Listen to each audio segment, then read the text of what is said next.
A very good morning, friends. So I hope you're all doing well. And of course, as I always keep telling you, that I hope your cumulative revision on the standard is going on. So we've spent almost a good time on financial instruments, and we've done a focus in terms of Ind AS 32. And now our focus has turned to Ind AS 109. And I started the inputs on Ind AS 109, and the perception of the holder is being on the focus. So I think before I take the journey forward today, I guess a little recap in terms of what we were discussing in the previous class so we can take the trail forward. So if you remember, I had given you basically two inputs. One is the kind of measurement base, and one is the application of a three-step model, which we're still working on from the holder's point of view. So let's just take a little quick recap in terms of three things which we need to keep in mind. So number one, what I give you in terms of the measurement base, I said in terms of measurement of financial assets, we've got a different measurement bases which are available. And I told you that in terms of a cost model, historical cost, of course, is not allowed. We can apply only the concept of amortized cost when it comes to the application of a cost model. So we decided that in terms of the different measurement bases, we have got a cost model which is called amortized cost. Then we've got the concept of what is called a fair value. And there are two variations in terms of the fair value as well. One is you capture the fair value through other comprehensive income, and one is you capture the fair value changes in the profit and loss account. In terms of amortized cost, of course, no fair value changes are captured, and therefore, due to any changes in fair value, no impacts on the profits, no impacts on the EPS. So we also decided, understanding the different measurement base, we decided that which measurement base is going to be used under which circumstance as well. So we decided very clearly that the measurement base, what we are going to apply, will depend upon the risk assessment. If my risk assessment tells me that there is no risk in a given situation, now you already know that there are two risk assessment models which are given in the standard. One is called a CCFC comprising SPPI test, and the other is called a business model test. And we've got a held for trading test, which is different for a debt and equity investments. But these risk assessment tests will tell you that if there is no risk, we are going to apply the concept of amortized cost. When you see that the risk is very high, there is a high level of risk in a particular situation, we are going to apply an FVTPL. And when we said it's a mid approach, not that there is no risk, not that there is too high a risk, but we are in a mid approach, we can say the risk is there, but not that high. So we can say the risk is there in this particular case, but it is not that high. So I think this was the conclusion which we reached in terms of the different measurement models which we need to apply.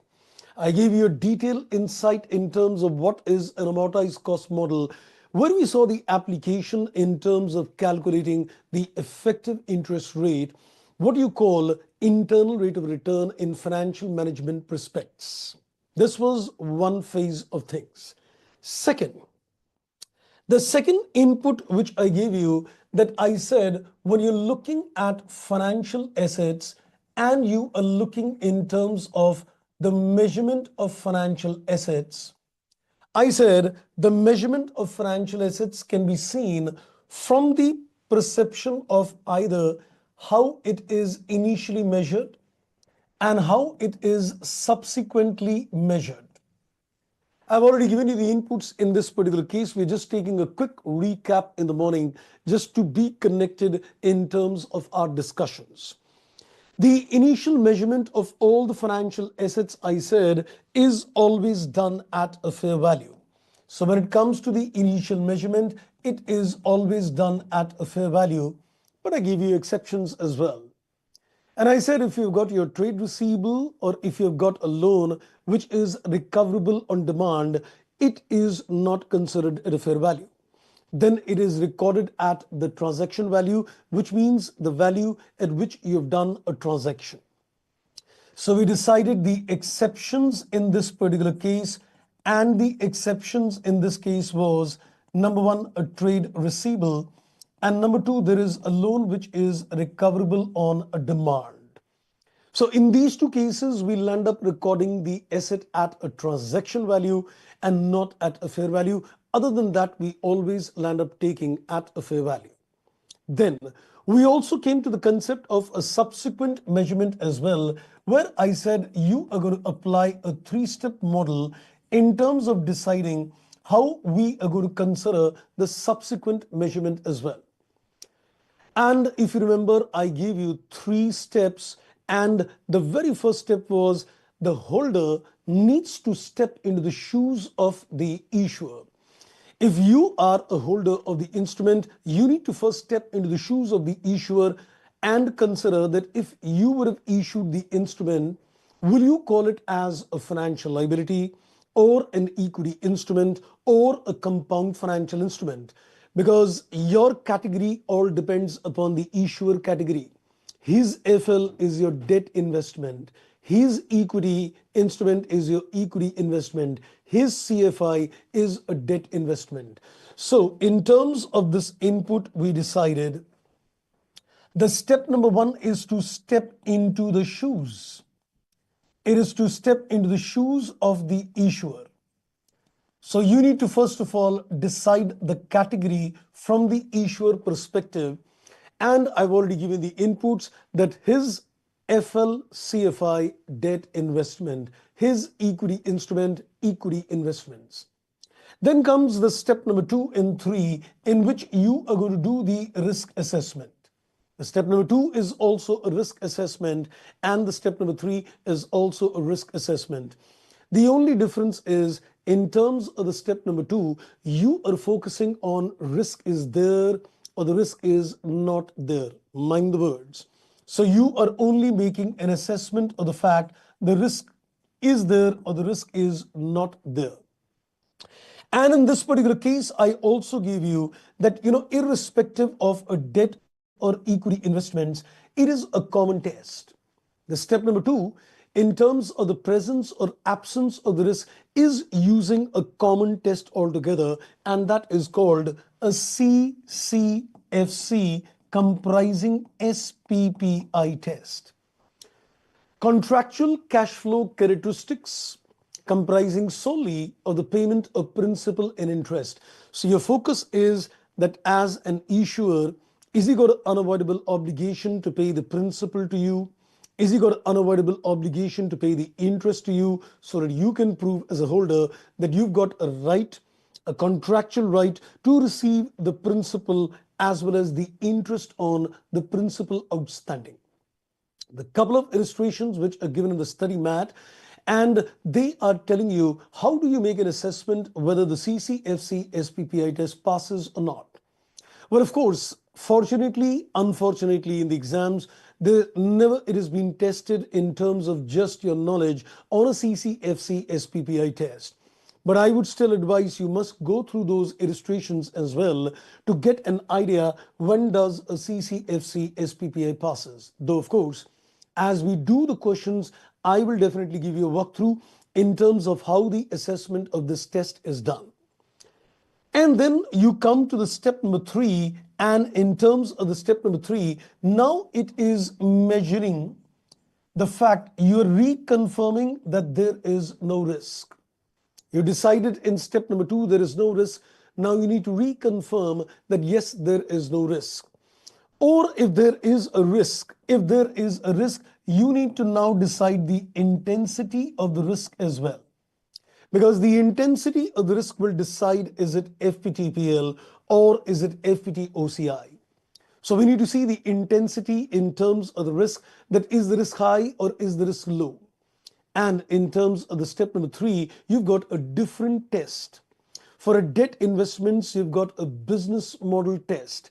And for an equity investments, you've got a held for trading test. So unlike the step number 2, there is a different test which will decide this. So when you're considering this particular test for a debt investments, you are considering a business model test. And for an equity investments, you're looking at a held for trading test. So different test is applicable for a debt equity investments as well. I hope, friends, you've got the mapping in your mind that when you're looking in terms of financial assets, your mind needs to be very clear what is the value at which initial measurement takes place and what is the three-step model where you need to decide steps into the shoes of the issuer, decide the category. Risk is there or not? And then the risk is not there, let's confirm it and decide the intensity of the risk. A common test in terms of debt equity for step 2, a different test for a step number 3 in terms of deciding the intensity. That was a quick recap in terms of things. Now, so this was a quick mind map, I would say, which I've created in the morning in terms of our financial assets discussion. There is a lot more to go today, and now my focus is going to be on making a total of 4 charts with you. One chart I've already prepared, but I'm just going to make a quick recap on the chart as well, so we are able to look at all the 4 charts together. Then we are going to do practical illustrations on each and every permutation combination. So I am first now going to make a chart when it is an equity investments, because the instrument is equity instrument for the issuer. Second, when I say it's a debt investments, when it is supposed to be a financial liability for the issuer. Third, when it is supposed to be a debt investments, when the instrument is a compound financial instruments for the issuer. And number 4, we enter into derivative instruments. Then those derivative instruments investments are measured how? So we've got one chart on equity investments, another chart on a debt investments, rather 2 charts on a debt investments and on a derivative investments. So we're going to make those 4 charts, and of course I will then take you back on this chart, the colorful chart which is in the study mat, and we're going to make a consolidated walkthrough on this. After we have done the 4 charts with you, then we're going to go to the practical illustrations on different combinations to get clarity. Then there is more to go, but I'll tell you later what is more to go. Let's first concentrate on the 3-step model. So let me, I think, start the journey on the chart number 1. So let me first take the chart number 1. So I'm going to follow my 3-step models with you step by step. So please make a walkthrough with me and think the way I am thinking so we get the entire chain absolutely clear. So let me make first a simple little chart. I am looking at the step number 1. I'm looking at the step number 2. I'm looking at the step number 3. And I want to decide what is the measurement base at which I am going to consider the item. This chart we have already done in the previous class, but I'm just quickly taking a recap just that we get everything clear.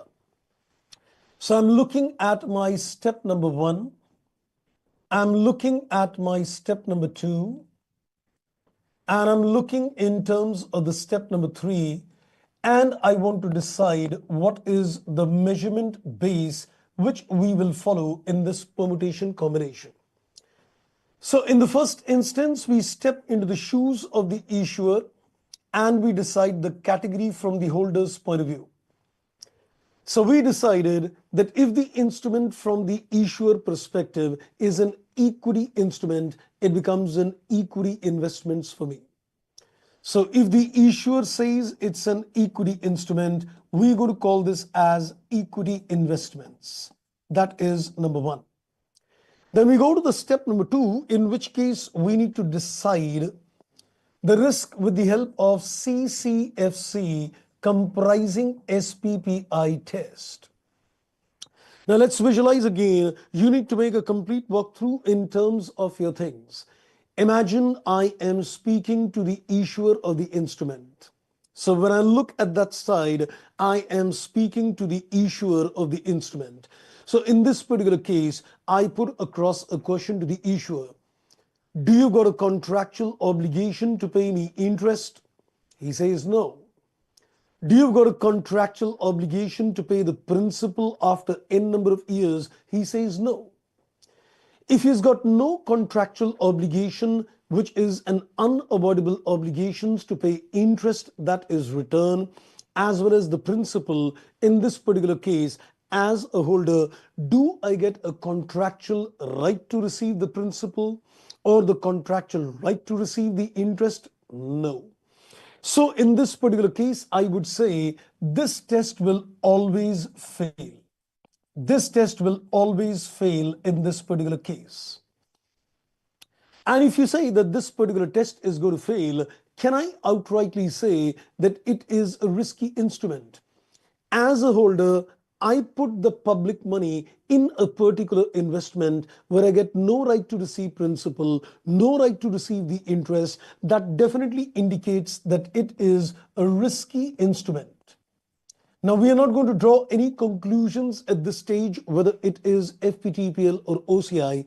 We will only say that yes, it is a risky investment, and we go to step number 3, wherein we need to now apply the held for trading test. Because there is a different test in terms of the step number 3, and you're going to apply held for trading test. So now I'm going to ask the holder. I'm going to ask the holder regarding his intentions. What is he going to do with the investment? So if he tells me that yes, it is held for trading, and if he says no, it is not held for trading, the moment it says yes, it is held for trading, it means he is doing intra trading, which itself becomes a very risky affair. So the moment the answer comes yes, I would say it is very risky indeed. And I think, let me also ask you, if you say it is very risky indeed, then which measurement base am I supposed to follow? We reach a conclusion, very risky in nature. So which particular measurement base should I apply in this particular case? Based on the permutation combination, no risk, AC, high risk, FVTPL, and it is mid situation, OCI. So in this particular case, we're going to follow FVTPL. And then we decided that in this particular case, when you say that no, it is not held for trading, I would say it's not that high risk. The risk, of course, is there, but in this particular case, we'll say it's not that high a risk. So in this case, it should be FVTOCI. And I think if you recall, I told you that FVTOCI for equity investments is always with NR. And I hope, friends, you have made your revisions in terms of the lecture number 1, where we had some inputs on RNR, but today I'm going to give you inputs on RNR also, but I hope you've made your revisions. So in this particular case, it is FVTOCI, but I told you the standard gives you a choice in this case. And this choice, I also told you, is supposed to be an irrevocable option. The choice which you consider in this particular case is an irrevocable option. If you consider FVTOCI-NR, you need to stick to it. If you consider FVTPL, you need to stick to it. So once you've taken a particular choice, it's an irrevocable option. You cannot go back. And I told you, from an examination point of view, the obvious choice is going to be FVTPL unless mentioned otherwise. That means my life becomes simple. If somebody were to tell me that what is the default measurement, if somebody were to tell me that what is a default measurement in terms of equity investments, I would say it is FVTPL.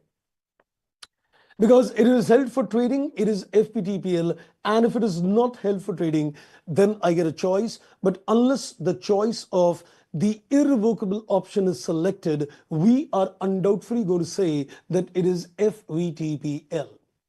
I hope, friends, the chart number 1 is 100% clear. Say yes.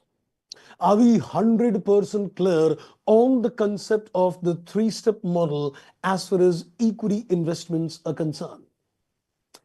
Okay, so I didn't get any input so far. I think the answer is in a WIP in the morning. So please say, did you get this 100% clear in terms of step number 1? Say yes. Okay, so far so good. I think it's too difficult to ask more questions in the morning. I still got an input clear. That's wonderful indeed. Now we are going to go to the chart number 2, and I am going to do a little complications at this stage because I'm going to talk about a debt investments now. So watch me carefully. So we're now going to make a second chart on a similar lines, making a walkthrough on the three-step model again. And then we're going to decide a measurement base as well. And this time we are focusing in terms of a debt investment. So my focus now is on a chart number 2. Same sequence in terms of the step number 1, 2, and 3. And we are going to decide what is the appropriate measurement base under these permutations and combination. Now watch this carefully as we go through the second chart with you. Now, in this particular case, I again step into the shoes of the issuer, and we need to decide the category from the holder's point of view. Now, let me ask you, if the issuer says it is a financial liability, what is the holder going to say? I already said debt investment. His financial liability, his compound financial instrument is a debt investment to me. So we're going to call this as a debt investment. And once we decide the category, we go on to the step number 2 and we apply the risk assessment, that is CCFC, comprising SPPI test. Now watch me carefully. I am now again talking to the issuer. I am now again talking to the issuer who says it's a financial liability. So I put across a question to him. Do you have a contractual obligation to pay me interest? He says yes. Do you have got a contractual obligation to pay me the principal? He says yes. If it is a financial liability, he's got an unavoidable obligation to pay a principal and an interest to me. So when I put across a question to me as a holder, then I would say, do I get a contractual right to receive the principal and the interest? The answer is a yes. If he's got an unavoidable obligation to pay, then I get a contractual right to receive. And if you get a contractual right to receive, in this particular case, I would say you will always pass this particular test. And if you pass this particular test, would you like to give me an input? Is there a risk or is there no risk? I'm getting the right to receive the principal and the interest in this particular case. So does this mean it is no risk or is there a risk? Your inputs on that.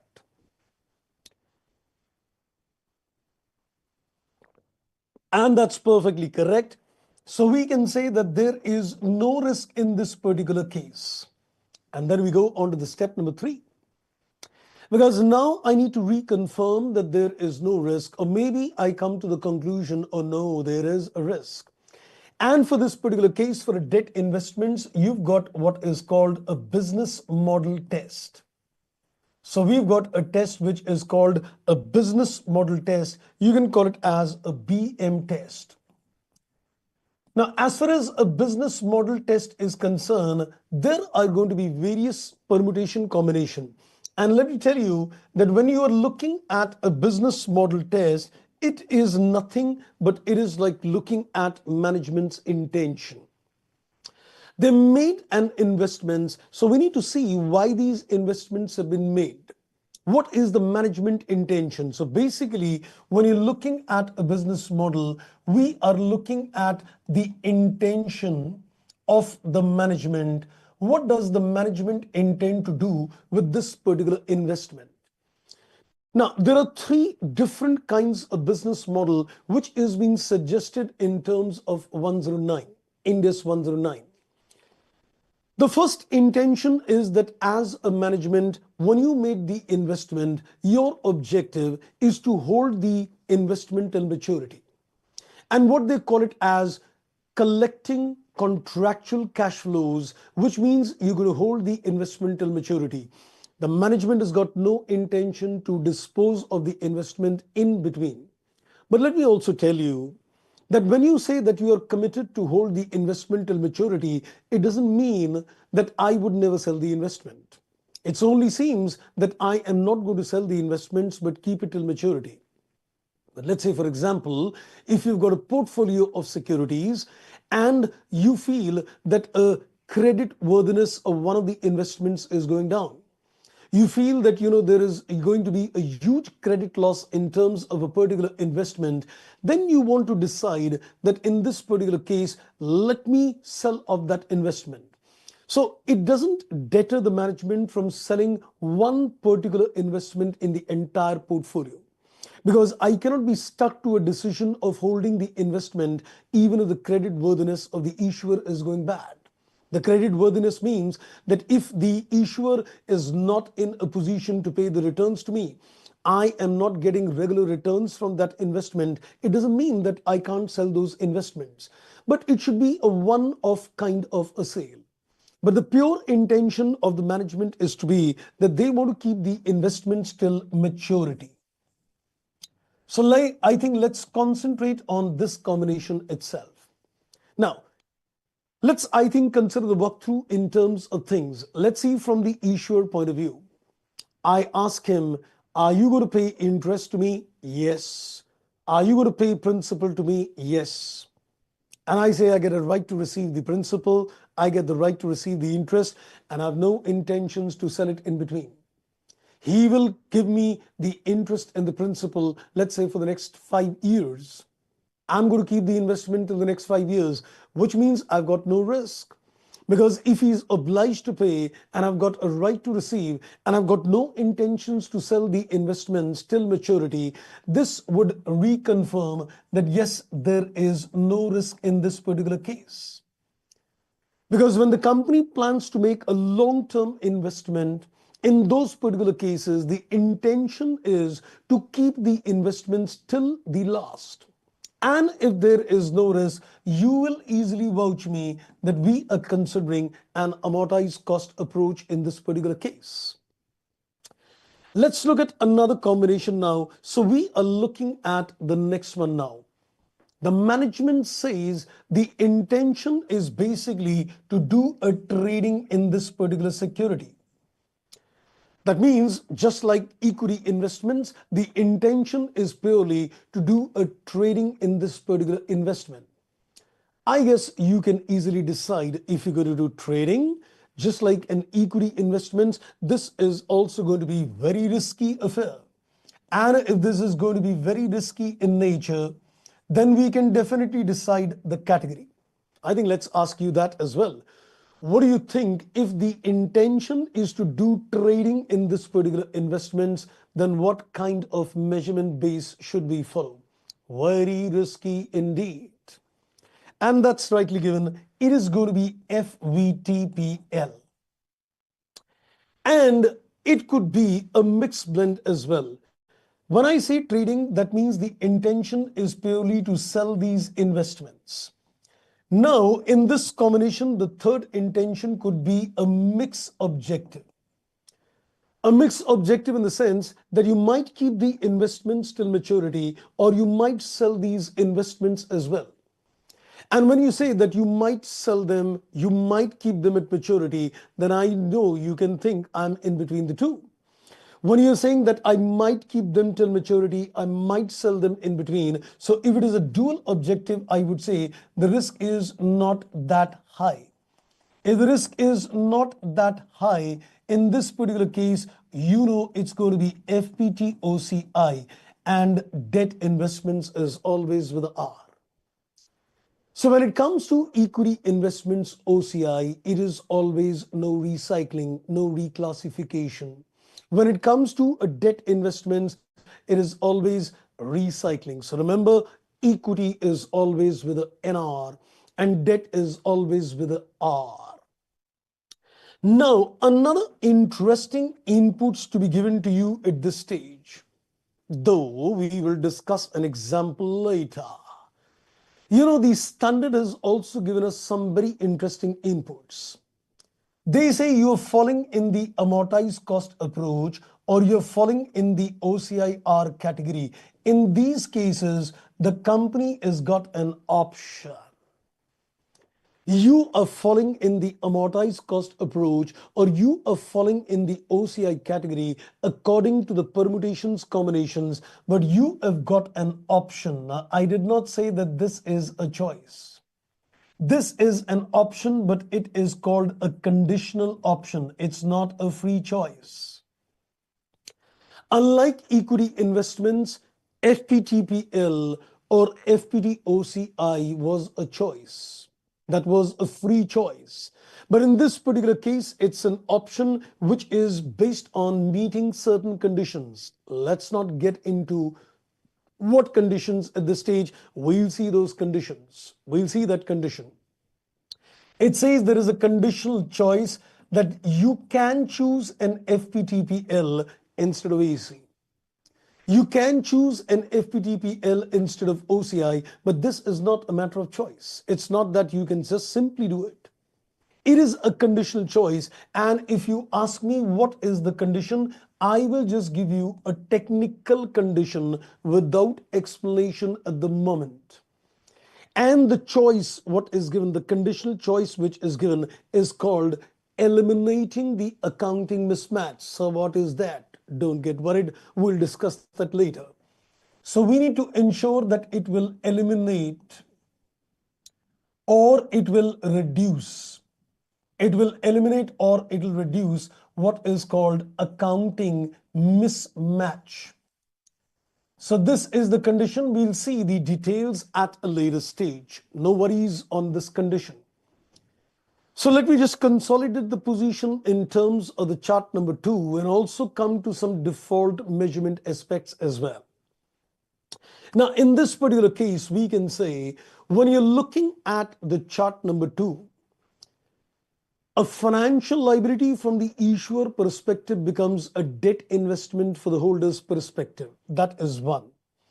In this particular case, you will definitely pass the CCFC test because the financial liability is one where the issuer has got unavoidable obligations to pay the principal and interest. So as a holder, you will get the right, contractual right to receive the money. So you're going to pass this particular test, and then everything depends upon the management's intention. Are you going to keep this investment till maturity? Then it is amortized cost, no risk. Are you going to do trading and sell this investment? Then it is very risky. It is FVTPL. And if you're in between the two, you might keep it till maturity. You might sell it in between. It's a blended objective. Then it is FVTOCI, which is R.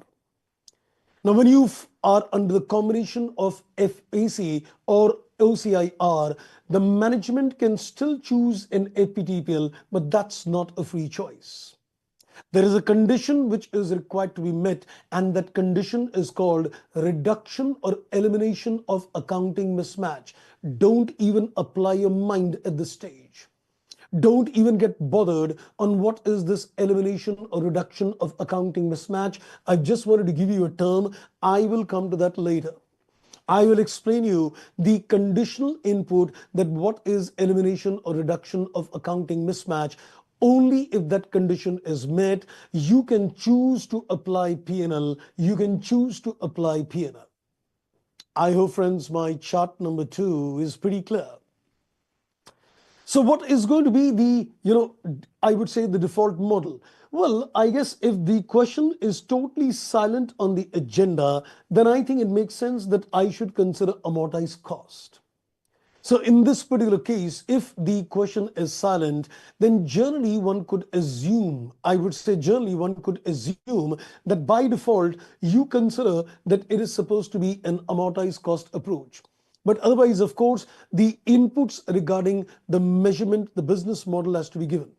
Because in a debt investments, I need to be given very clearly that what is the business model. According to the business model, I will decide the category.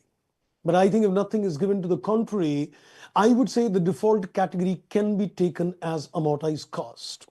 Great. That is the step chart number 2. Now let's go to the chart number 3 and the chart number 4. And trust me, the chart number 3 and 4 is pretty easy in nature. No complications on the chart number 3 and 4.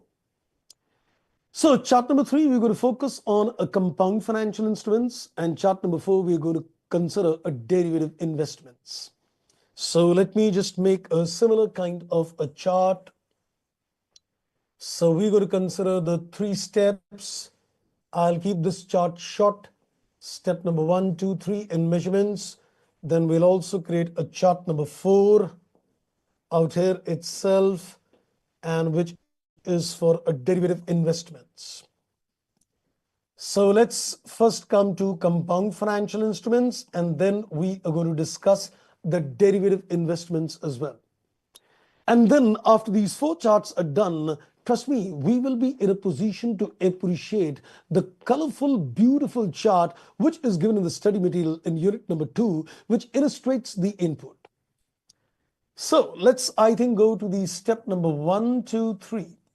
So we've got step 1, step 2, and 3. When we apply the basic step-by-step approach, trust me, it becomes very easy to correlate the concepts as well. And here also, let's consider step number 1, 2, 3. And I guess you must be a little familiar with these kind of terms also earlier. Like, for example, if you've done the banking industry formats, and if you have done the banking company formats, somebody of you might have done that. We use concepts like HTM, held to maturity, AFS, that's called available for sale. In fact, all these terms are also, just for your knowledge sake, used in terms of US GAAPs as well. If you look at in terms of US GAAPs, you've got all these kind of different terms as well. So we've got standards, different standards on financial instruments dealing. Unlike in terms of the Indian accounting standards, where 109 is discussing a lot of inputs like impairment, like hedging. But if you look at US GAAPs, they've divided each and every subtopics in terms of different standards. Like for hedging, they use the concept of ASC 815.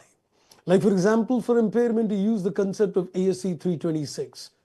Nothing to do, it's just out of the mind. I was just trying to tell you something that is just knowledge. So, and if you look at the kind of procedures which are applied out there is huge indeed.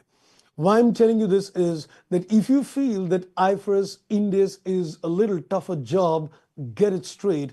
US GAAP can be even more complicated because the level of things which are required in that case is more extensive. Ind AS is running in almost around a 1500-page book, I would say the bare text. But if you look at US GAAP, it's running almost around, I think, around a 10,000-pager. So it's almost like 7 times the volume. Imagine the 7 times the knowledge coming in. Anyway, that was just out of the blue. Okay, so now let's go on to the chart number 3, where I am looking at the issuer and I am looking at the classification from the holder's point of view. So in terms of the issuer perspective, if I say it is a compound financial instrument, it is going to be called as a debt investments from the holder's point of view. Now hear me carefully. If this clicks, it clicks in a second. If this clicks, it clicks in a second. I am now looking at again a question to the issuer. I've been in step number 2 always looking at the issuer and asking me a question. So in this particular case, again in step 2, I'm looking at the CCFC SPPI test in this particular case. Remember the story which I gave you for Mr. A, Mr. B, and Mr. C? Oh yes, sir, we remember Mr. A, who was given a financial liability, Mr. B, who was given an equity instrument, and Mr. C, who was given a compound financial instruments because he was given an option to convert. Remember Mr. C? Now we are looking at Mr. C. Mr. C is putting a question to the issuer, a compound financial instrument fellow. So he says, are you going to give me solely, mind the words, he says, are you going to give me solely cash in terms of principal and interest? He says, no, sir. You can either get cash or you can get shares. You are not going to get cash flows only. So the word which needs a little focus in this particular case is the word solely. Are you getting contractual cash flows which is solely a principal and interest? The holder of the instrument, the holder of the compound financial instruments will be able to realize his return either by getting cash or by getting shares, but not solely cash.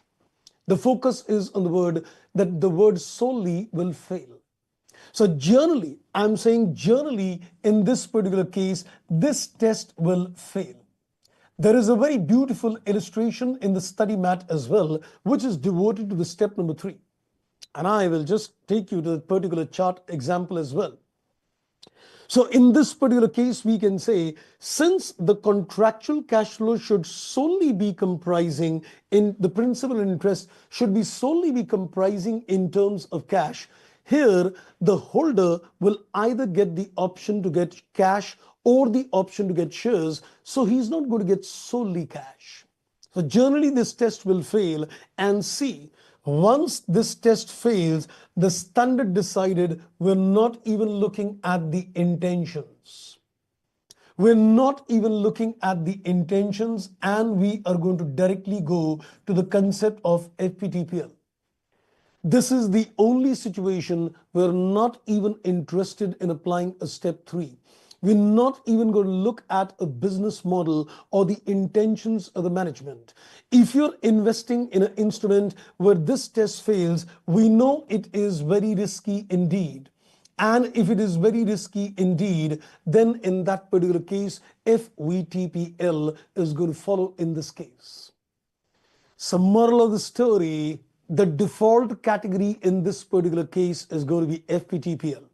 So I think I can definitely make a mention. In terms of the chart number 3, if you ask me what is the default category, I would say it is FVTPL. Life is made simple. In chart number 1, the default category is FVTPL, equity investments. In chart number 2, it depends on the business model, but I could still take it as AC. In the chart number 3, that is debt investments, which are CFI, it is FVTPL. Equity investments, FVTPL. Debt investments in CFI is also FVTPL. Wow. Now let's come to the chart number 4 in this particular case, when you are saying that you are entering into derivative investments. So we are saying that in this particular case, for the issuer as well as for the holder, it is both derivatives in nature. So for the issuer, it is supposed to be a derivative liability, and for the holder, it's a derivative asset.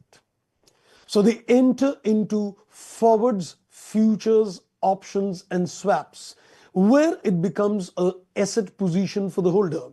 So this is a situation where we can say that you're entering into contracts which are forward contracts, or you're entering into contract which are futures contract, or you're entering into contracts which are options contract, or you're entering into contract which is swaps.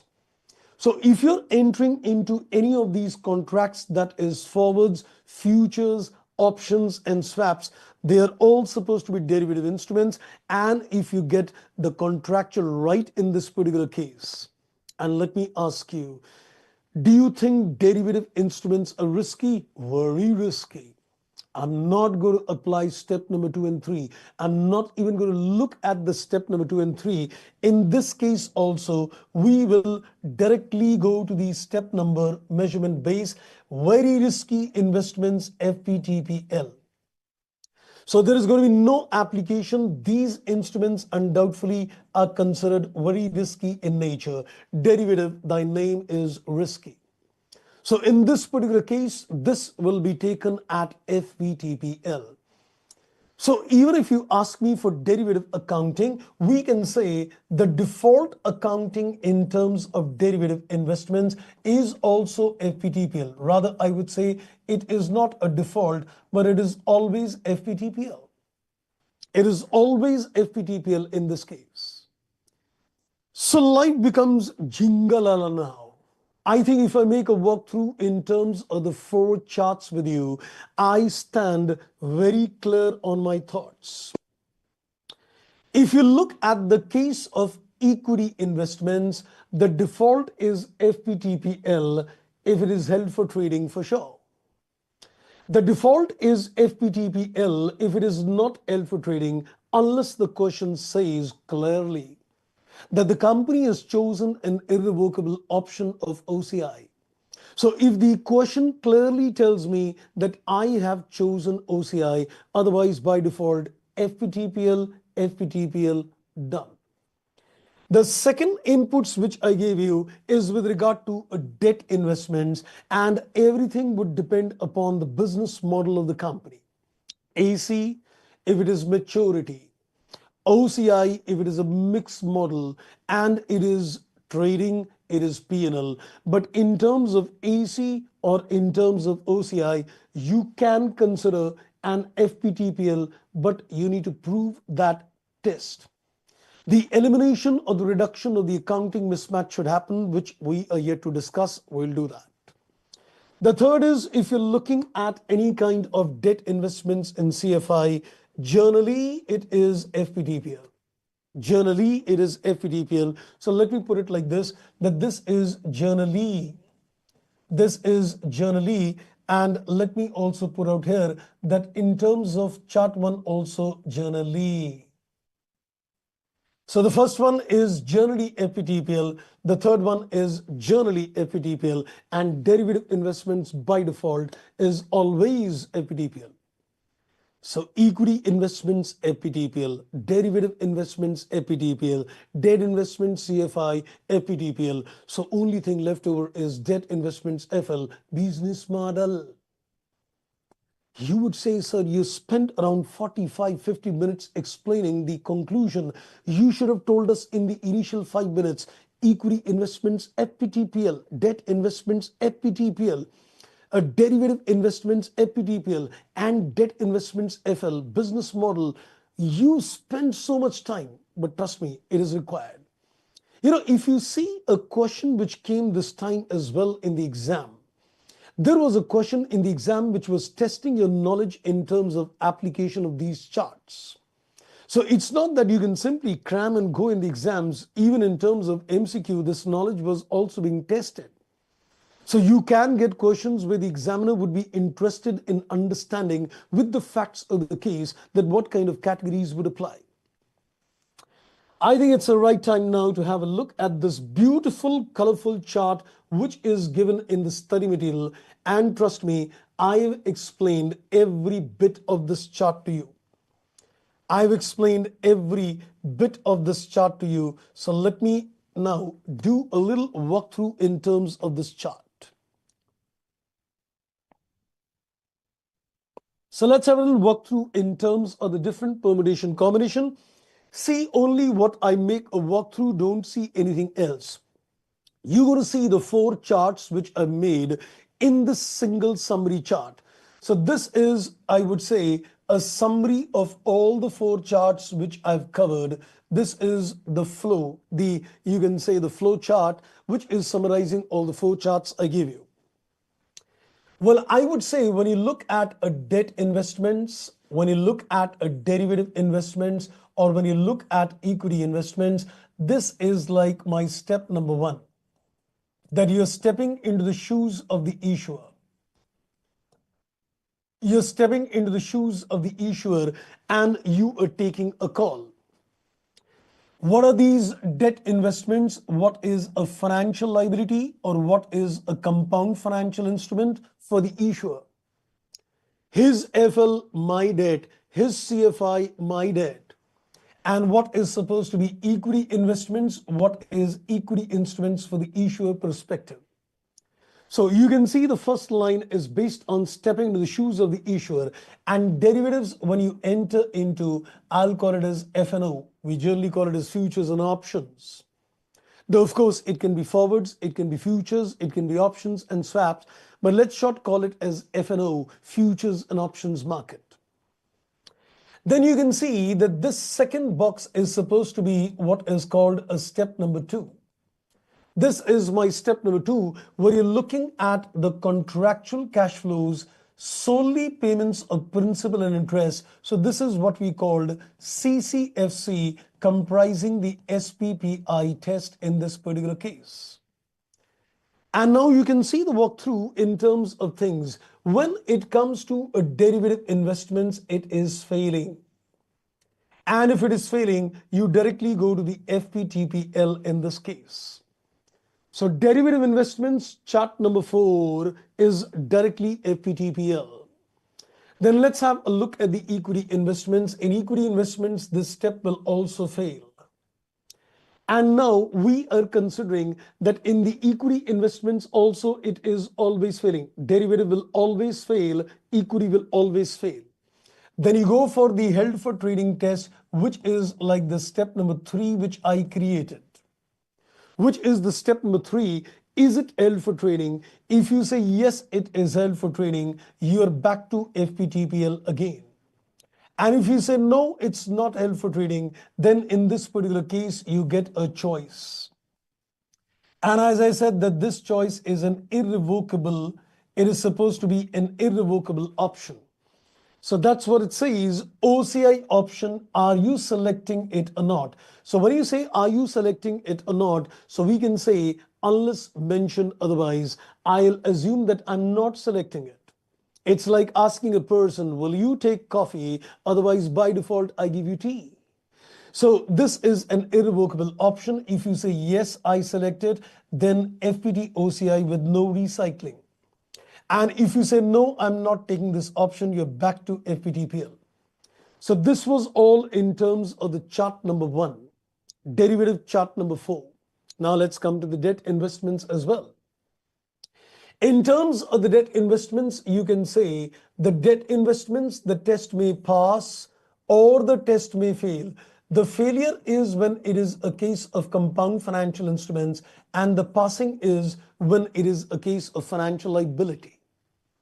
So you will fail this particular test, that is, you will fail this particular test when it is a case of a compound financial instruments, and you will pass when it is a case of FL.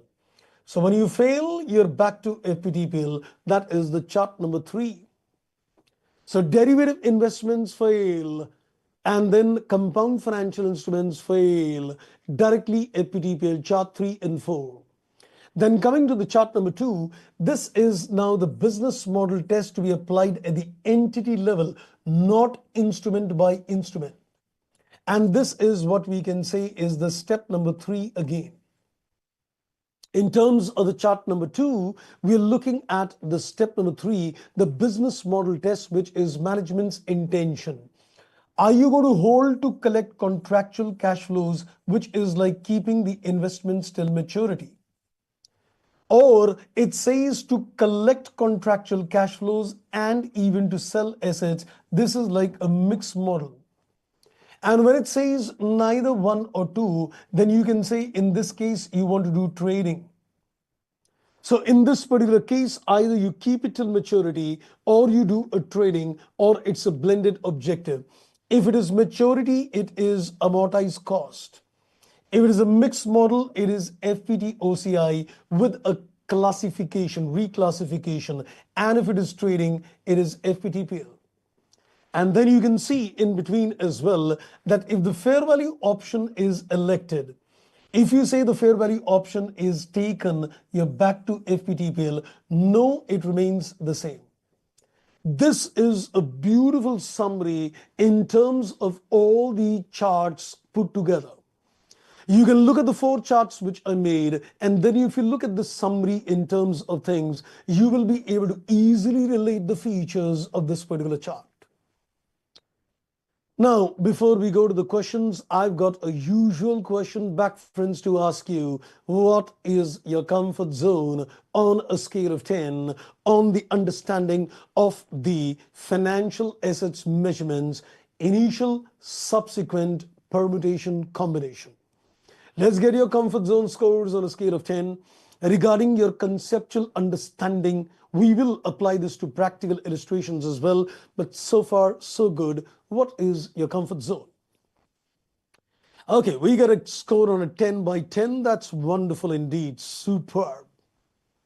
Okay, so let's take it further. I guess I want to, now there is one thing which is pending, that accounting mismatch concept is pending, which I will come to that later. But I want to first of all show you an illustration on the chart number 3 before I do anything else. So there is a particular question in the study material as well, which is talking in terms of the chart number 3. And I want to show you the particular concept which is there. There is an illustration number 24. In the unit number 2, if you look at the unit number 2, there is an illustration number 24, which I want to make a walkthrough at this particular stage itself. It says silver is made an investment in optionally convertible preference shares, that is OCPS. When it says you made an investment, it is very clear that we are looking at the holder's point of view. And it is an optionally convertible preference share. Aha. I am just thinking that if the issuer gave me an OCPS, are you going to get the right solely in terms of cash? What do you say? Are you going to pass or are you going to fail this test? Think about it. It says bronze at 100 per share with a face value 100. Silver has got an option to convert these OCPS into equity share 1:1. And if such option is not exercised, then they are redeemable at the end of 10 years at a 20% premium. He gets the option for conversion, or he gets the option to get a cash. Analyze the measurement of this investment in the books of Silver Limited in this case. Let's read. The classification is done on the basis of two characteristics. And the first one is that this is like applying a step number 2. And this is like applying a step number 3. And I think if you look at the step number 1, I would say this instrument is going to be generally a compound financial instrument. Because this is a case of Mr. C, where the issuer will never pay the coupon rate at which is paid on a non-convertible instrument. If the issuer lands up paying a coupon rate of, let's say, 8% on non-convertible, he will definitely pay a coupon rate which is below on optionally convertible instruments. So it says whether the contractual cash flows are solely payment of principal and interest or not. And the second one is the business model, whether the company is to collect the cash flows, which involves a realization of both the contractual cash flows and sale or not. So CCFC, SPPI, and the business model test to be applied. In all of the cases, they are measured at a fair value through P&L. Now see what is the analysis which is given. In the above case, the holder can realize the return either through conversion or redemption at the end of 10 years. Hence, it does not indicate a CCFC that are solely payments of principal and interest. So as I said, options, those instruments which has got option to convert, your realization of return is not solely in cash. In this particular case, you are going to realize the return either by conversion or by way of, you can say, cash.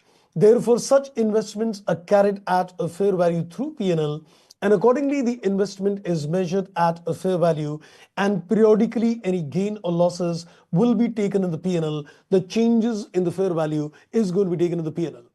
So you can definitely make your markings in this particular case. This is the example which is based on the chart number 3 which I gave you. So I thought, before we proceed further, let's have a look at this illustration number 24, unit number 2 of the study mat, which is related to the chart number 3. Okay, so this is one input which I thought I'll just quickly give you before we proceed further. Okay, now I want to bring you to an example. Before I go to the example, because what I'm going to do now is going to be a little more complicated affair, because as we make through an example, I will take one of my examples only to give you the illustration. But my mind is now working on a simple little input. I can maybe make one simple little chart at this stage, or no, maybe we can make a chart later. But one thing I like to pinpoint, that what are the various permutations, combinations. If I look at the financial assets of the company, I would say what should go at the back of the mind. We'll make a summary chart later, but I think there is one thing which should be very clear at the back of your mind. I would say that you can have various permutations, combinations. There can be, you can say, a debt investments, which is measured at AC. You can have a debt investments, which is measured at OCIR, that is reclassification. Or you can have a debt investments, or you can have an equity investments, which is measured at FVTPL. If you notice, I have done this very carefully. I'm saying a debt investments at AC, a debt investments at OCIR, but it can be a debt equity investments at FVTPL, and it could be an equity investments which is taken at FVTOCINR. So these are, I would say, the four categories. I would say these are the broad four categories of all the financial assets put together. So I need to be very clear that if I am given a questions on each of these category, how will I do the accounting A to Z in terms of initial to subsequent measurements as well? So what I'm going to do, I will take an example illustrating the movements from initial to subsequent measurements of all these combinations. I'll do an example of a debt investments at AC. More or less, I've already done that. I'll take a case of debt investments at OCIR. I'll take a case of debt equity investments at FVTPL, and I'll take a case of FVTOCINR as well, so that you get a complete picture in terms of things. And when we are going to do all this, I am also going to give you not a plain dosa, but onion rava masala dosa. I like dosa. And I like onion rava masala dosa. Plain dosa, no. I like to put some, potatoes and onions into that. So in this particular case also, what I'm going to do, I'm going to add some onion rava masala dosa in this. So I'm going to add some special issues in this case. As I add the special issues, the first one I'm going to add right away, TC, transaction cost. So I am going to add the inputs in terms of a transaction cost in this case. Later, we will add some more special issues as well. Like for example, later, I will also add the concept of what I call a processing fee. And later, we will also add more inputs also, where we will add the inputs of transaction value versus a fair value as well. Let's not bother right now at this particular stage in terms of the issue number 2 and 3, how the processing fees will be taken, we'll say later. Then the difference between transaction fair value later. My focus right now is only adding one thing at a time. So when I'm going to look at the accounting of these instruments, I will look at the transaction cost. Once I've covered all these four cases, we're going to make a brilliant chart today as well, which will give you the permutation combinations of all those things. Let's, I think, begin with an example. So let me give you an example with the help of which I will run this example. I'm going to run this example. I think I already gave you an example earlier as well, which was given at the time of giving you explanation of the concept of amortized cost. I'll give you the facts again, but I am using the same example to illustrate things. So let's say on 1st January X1, let's say we made an investment. We're looking at the holder's point of view. So let's say on 1st January X1, I made an investment which was in a 5% bond. And this has got a face value to the extent of 1 lakh.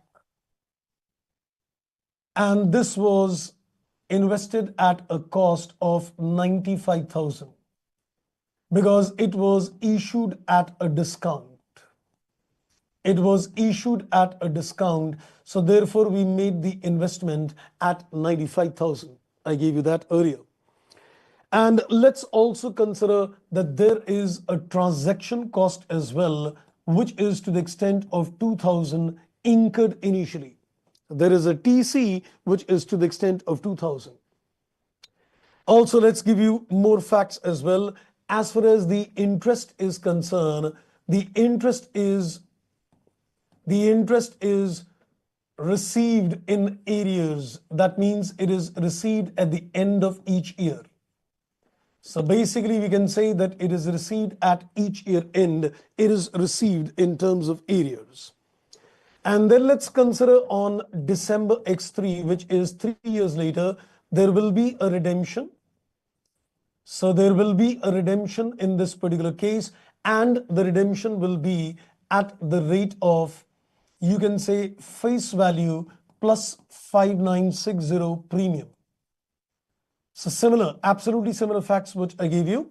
The redemption would be at a face value plus a premium on redemption. And if you remember, I had already done my calculations of the effective interest rate at 8%.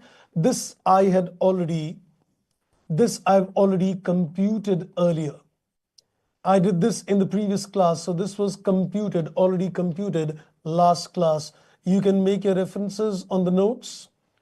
And you'll see that I've already proven the concept of effective rate 8%. Let's also add some more inputs as well. Let's also give you the status of the fair values. So let's also give you the status of the fair values at the end of each year. So let's say the fair value at the end of December X1 and the fair value at the end of December X2. Of course, not X3.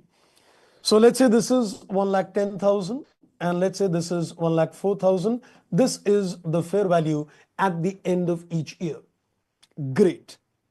So now what I am going to do, I am definitely considering that it is a debt investments for sure, because I don't think so that in any way it becomes a case of a case of equity instruments. So undoubtedly it is a debt investments. I'm going to go one by one. So let's begin the journey. I hope the facts you've taken clear. So I've given you basically the investments made, and this is the status of the cost and the TC, and then this is the redemption status. Already made the EIR calculations and the fair values are given. Let's begin with the first case with you. So I am looking at the case number 1. I'll basically run this example 3 times. AC, OCIR, as well as the case of FVTPL. So the debt investments are done. Then we'll take another example for equity investments. So we are considering that this is a debt investments, of course. And this debt investments, as per the business model, is, let's say, taken at AC. So we are assuming that in this particular case, the business model test tells me that I am going to keep this till maturity. So this is my presumption. This is my presumption that I have made this debt investments with the pure intention of keeping this investments till maturity. Now watch me carefully as I make the ledger accounts in this case. I've already done this ledger also when explaining the concept of AC as well. But now what I'm going to do, I will also give you extracts of the income statements as well. Because as I move forward to the concept of R, I need to explain you some concepts of R as well. So let's do one thing. Let's make a ledger account 1. Let's make an income statement extract for a period of 3 years 2. And let's also make a SOKI for your understanding as well. So I'm intentionally going to present this particular answer in three parts, giving you a complete clarity of thought. Don't cram anything. You should be able to make a walkthrough in terms of things. Get the positions clear in terms of how it looks like in different places. So I am looking at the ledger account, the financial assets made at amortized cost. I'm looking at my income statement. And in this case, year 1, year 2, year 3, there is a profit and loss and there is other comprehensive income. And I'm also looking at statement of changes in equity, where if you remember, I said there is a tab 1, there is a tab 2, and there is a tab 3. And if you recall the first class, the tab 1 is supposed to be compound financial instruments equity component. The tab 1 is equity component of a CFI. The tab 2 is the reserve and surplus, the retained earnings, and the tab 3 is other comprehensive income. Okay, so let's, I think, begin the journey. And we're going to first concentrate on the ledger accounts, and then we'll see the extracts income statement and the SO key as well. Because I want to see the comparison in terms of AC and OCI typically. Okay. So when you made the investments at time 0, what is the outflow which was there at time 0? You made investments at 95,000 and you incurred a transaction cost of 2,000. So we can say this is 97. I'm assuming that the cost of 95 is supposed to be a fair value. So we are indirectly assuming that this is equal to the fair value as well. Remember, when you consider the initial recognition of the financial asset, it is to be recorded at a fair value. So I presume that the cost at which you invested is the fair value as well. Let's now calculate the finance income, and the finance income is going to be taken at the rate of 8% on 97,000. So let's calculate 8% on the 97,000 EIR. So 8% of this would be 7760. So let's now go to the year end, and in this case, you're now going to receive money. So on the face value, you will get a coupon rate, a contracted rate of 5%. Because at the end of the year, your contractual cash flows which you get is on the face value, the coupon rate of 5%, that comes to 5,000. So let's see the balance CD as a balancing figure. So I guess this is 99,760 is the balancing figure in this case. Let's go to the next year. So this becomes a balance BD 99,760. Again, you calculate a finance income at the rate of 8% on this money, and that works out at 7981. Again, at the end of second year, you will get a 5% coupon rate, that is 5,000. You get a balance CD again as a balancing figure. So let's see what is the balancing figure for the second year. This is, I think, 102741 is the balancing figure. This is the balance BD. Now, in the last year, I will not take the finance income. Rather, I'll take it as a balancing figure. So in this particular case, let me just consider the receipts at the end of the third year. You're going to get a coupon 5% rate, and the principal money with the premium is collected. That is 105960. And we're going to get the finance income as a balancing figure, just on a safe side. And I guess this is 8219.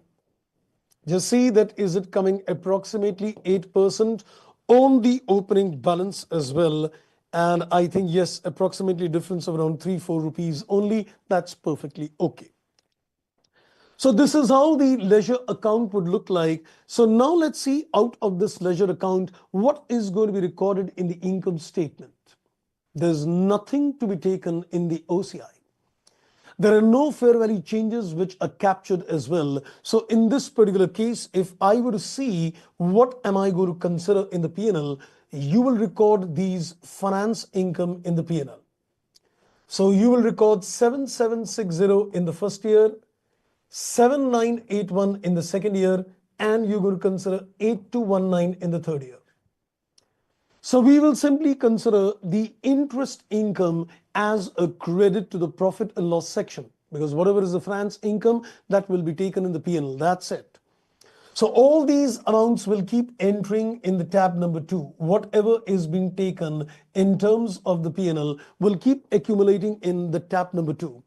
So in the first year, 7760 plus 7981 plus 8219. So we can say a total of 23,960 is got accumulated. And if you remember my reconciliations, which I did in the previous class, you will also remember the reconciliation of this 23,960 as well. Let me remind you that reconciliation also. In this particular case, if you recall, I had given you a reconciliation of this as well, that you can say I got a benefit of a discount of 5,000 at time 0. I'm looking at the benefits at different points of time. When I made the investment, I was given a benefit of 5,000 discount. Then there was a TC which I had to incur at time 0. Then I was getting a 5,000 coupon rate for the next 3 years. That is the interest income which I was getting. And I also got a premium of 5,960 on the redemption as well. So let's see what is the sum total of all these benefits. A discount of 5,000 minus a TC of 2 plus an interest of 15 and a premium of 5,960 matches with 23,960. You may be giving a credit on a different figure each year, but at the end of the day, the sum total which is going to rest in SOKI is going to be all the benefits obtained. I hope, friends, I am 100% clear on the concept of financial asset debt investments AC. How do you account for a debt investments at AC from the initial to the subsequent levels with a income statement presentations and the SOKI presentations as well? As far as the balance sheet is concerned, the balance sheet will reflect these value. All this will appear in the balance sheets at the end of each year. I guess all good to go. Wonderful. Now let's go to the next case with you. We are on case number 2. Now this is interesting to watch. This is interesting to watch as far as the case number 2 is concerned. So I am now looking at a debt investments which is measured at FVTOCI, and this is always with a reclassification. A debt investments will always be taken at OCI with a reclassification. Equity is NR, but debt is always R. So what I'm assuming in this particular case is, So what I'm looking in this particular case is that the business model in this particular case is telling me that you've got a dual business model, a mixed business model. The company has decided to, keep this investments either, or they might sell these investments. They've got a mixed blended model, and therefore it becomes a case of OCI. So what we're going to do now in this case as well, let's make a ledger account. Let's make an income statement extract as well, which is for a period of 3 years. And let's also consider the extract of the SOKI as well, because we want to get a very good clarity in terms of how the movements will take place. So let's see the ledger account, let's see the income statement, and let's also see SOKI. So let me just draw the inputs out here. This is the financial assets measured at FVTOCI, that is recycling. We've got an income statement, and this is year 1, 2, 3.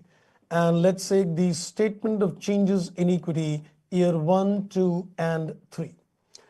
Okay, now watch this carefully, friends, as I make a walkthrough, because this is going to be very interesting indeed. You're going to see some very interesting observations coming at this end.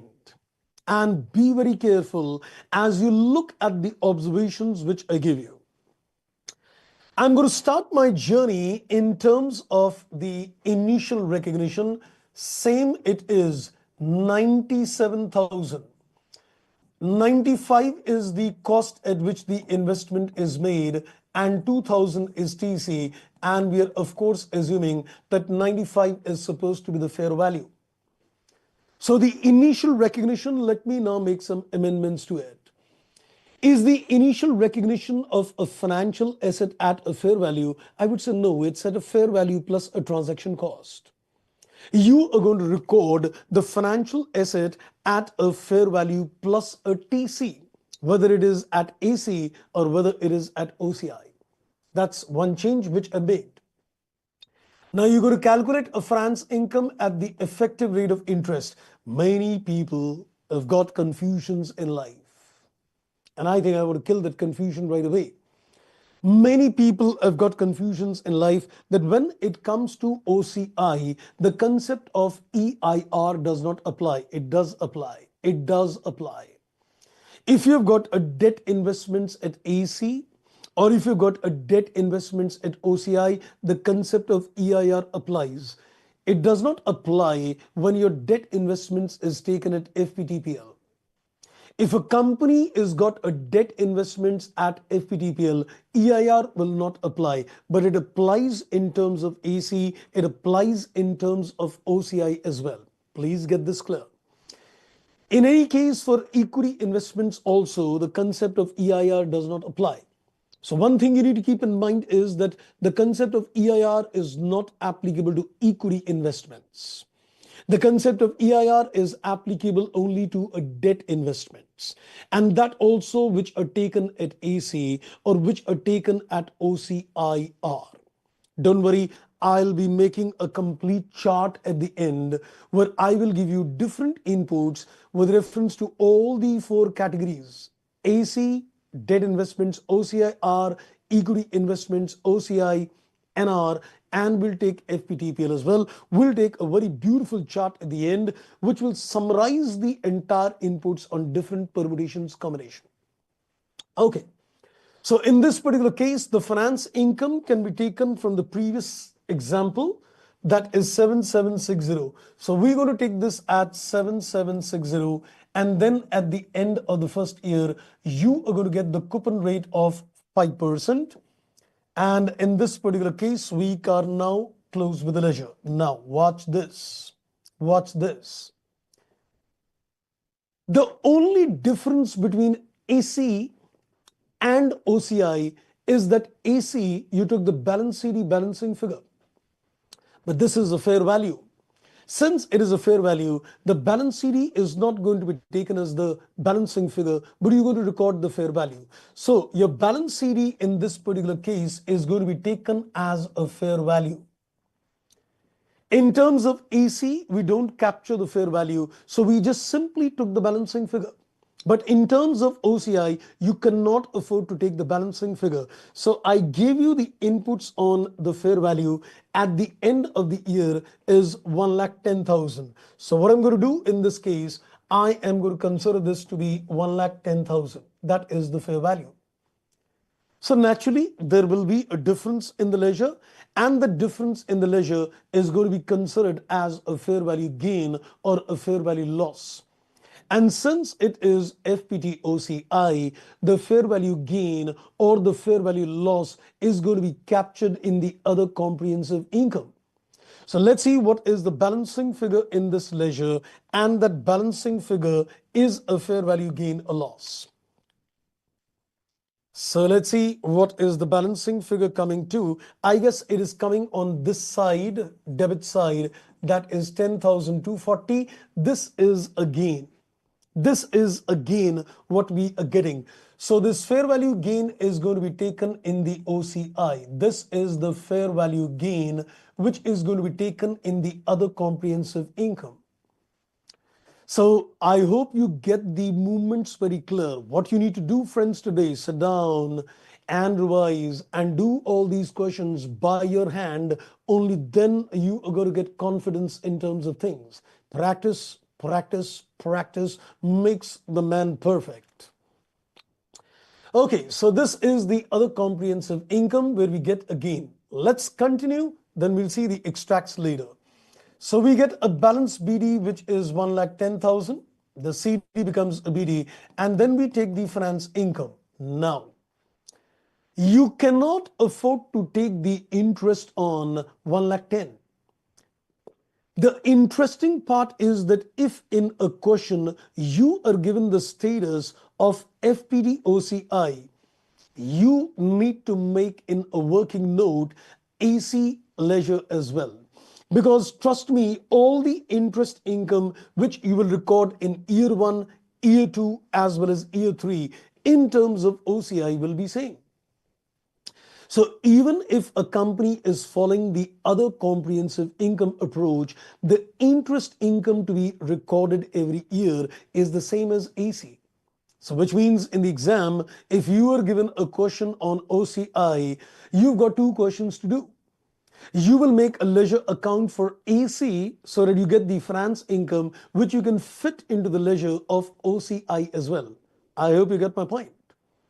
So even if a debt investment is at other comprehensive income, the interest element which you need to record in this particular case is the same. The interest income to be recorded is the same what is taken in the AC approach. But once you're going to make this OCI leisure, because you've taken a balance CD which is a fair value, it will not be possible for you to calculate the interest. So you make one leisure on AC, and then you make one leisure on OCI. Pick the interest figures from the AC leisure. So in this particular case, the finance income is 7981. So we take this as 7981. And then we record the bank figure, which is 5,000. Again, the balance CD is not going to be taken as a balancing figure, but it is going to be taken as the fair value at the end of the second year. Since we are considering fair value, so the fair value at the end of second year is 1,04,000. So we take this 1,04,000, which is the fair value at the end of the year. Wow. Here again, there will be a difference in the leisure account, and that would be called as a fair value gain or loss. Many times you will see that, instead of making a leisure account, we also prefer to make a amortization chart as well. I prefer to make a ledger account because, we are very, built in our childhood in terms of making entries, in terms of making ledger accounts. So it's more easy to keep a track in terms of things. But even if you want to make amortization chart, you're most welcome. So let's see what is the balancing figure. This is 110, 7981 and 109. I think we're getting a balancing figure which is 8981. So this is supposed to be a fair value loss. In this particular case, we're getting a fair value loss, and this fair value loss will be captured in the other comprehensive income because all fair value gains and losses will be captured in the other comprehensive income. Let's now go to the third year as well. So in the third year, you take 1,04,000 as the balance BD. The finance income will again be taken from the AC leisure, which is 8219. So we're going to take this as 8219. And then we can take the bank figure. And the bank figure is that 5,000 and the amount of face value plus a premium. I think there will now be again a difference because that difference is again a fair value gain or loss in this particular case. So this is 1,04,000 plus 8219 and this is 110,960. I think we're getting a balancing figure of 1259. So we're getting a balancing figure which is 1259. This will also be taken to the OCI. This is again a fair value loss in this particular case. So this is again a fair value loss. So this gives me the leisure account movement. But my job is not done. I want to see now the inputs in terms of income statement and in terms of SOKI to get some more, very interesting results. Let's, I think, have a look now. Now, there are two things to be captured out of this particular ledger. One is I need to capture the finance income in the P&L, and the second is I need to capture the fair value changes in the other comprehensive income. So in this particular case, my finance income goes in the P&L, the fair value changes goes in the OCI. So you take 7760 and you take 7981 and you got to consider 8219. So all this finance income is same. So you can see whether it was AC or whether it is OCI, or the P&L credit is the same. In AC, fair value changes were not captured. But in this case, the fair value changes are being captured. So what are the fair value changes? There is a gain of 10,240. Then there is a loss to the extent of 8981. Let's put it in the brackets. Then there is a loss of 1259. Let's put it in the brackets. So on one hand, we've taken the finance income, and on the other hand, we've taken the fair value changes, the gain or loss in the OCI. And then what happens in terms of the SOKI? In terms of the SOKI, so all these inputs, that is the finance income, is going to be taken in the tab number 2. And all these changes in terms of fair value is going to be captured in the tab number 3. You'll keep accumulating the amounts of the fair value changes in the tab number 3. Every time you put the amount in the other comprehensive income, it is going to be accumulated in terms of SOKI. That is in terms of tab 3. So I guess if I look at the interest income, of course it is same. That was 23,960 put together for all the 3 years put together. And we've already seen the reconciliation. Now let's see the sum total of this 10,240 minus 8981 minus 1259. See, interestingly, it has become 0. I want to draw your attentions now at this particular stage as well. If you notice, the cumulative fair value changes in this case is become nil. Reason: the fair value changes were captured, but then the fair value changes never got realized. Please mind the words carefully. I said the fair value changes were captured, but the fair value changes were never realized. The company had a dual model in terms of either keeping investments or selling off the investments. They had the agenda very clear that they want to keep the investments or they might sell those investments. But if they did not sell those investments, the fair value gains or the fair value losses never got realized. At the end of the day, the investment practically was held till maturity. Because I made my leisure accounts till the end of 3rd year, and when I made my leisures till the end of 3rd year, you landed up keeping till maturity. So the fair value changes ultimately is 0. But I think we want to get a little insights now. What happens if this particular investment is sold in between? Would you like to understand the implications of accounting in terms of AC and in terms of OCI if this investment is sold in between? If you say yes, I give it to you. If you're silent, I'll not give it to you. You want me to give you the insights in terms of if this investment is sold in between, even though it is held for maturity, it doesn't deter the management to sell it. If due to any kind of credit loss on the investments, they sell it off. Okay, I got one yes from, I think, Ginny, and I think rest of the people are silent on that. One vote doesn't encourage me to give you the inputs. I need more votes on this. One single vote doesn't give me encouragement. You need to give more votes if you want to see how the profit or loss is going to be computed if this investment is sold in between. Okay, we still got one vote. I'm sorry, but I think one vote is not giving me enough encouragement. There's so many people, who are there for the class, but they're not giving any answers on this. Oh my God. Okay, so I think, Ginny, I'll do it for you. I think rest of the people are silent on the agenda. So I think let's at least satisfy you. I kept saying, how many want to know it? Nobody wants to know it. Everybody wants only to pass the exams. You don't want to be good professionals in life. Yes, silent means no, we don't want to be good professionals. Oh my God. You want to be good professionals in life? Say yes. You just want to pass the exams, or you want to be good professionals as well? Silent on the agenda. Oh my God. We want to be a good professional. That's great. That's great, Vignesh. So, I guess let's do one thing. I am coming back to the case when the financial asset is taken at AC.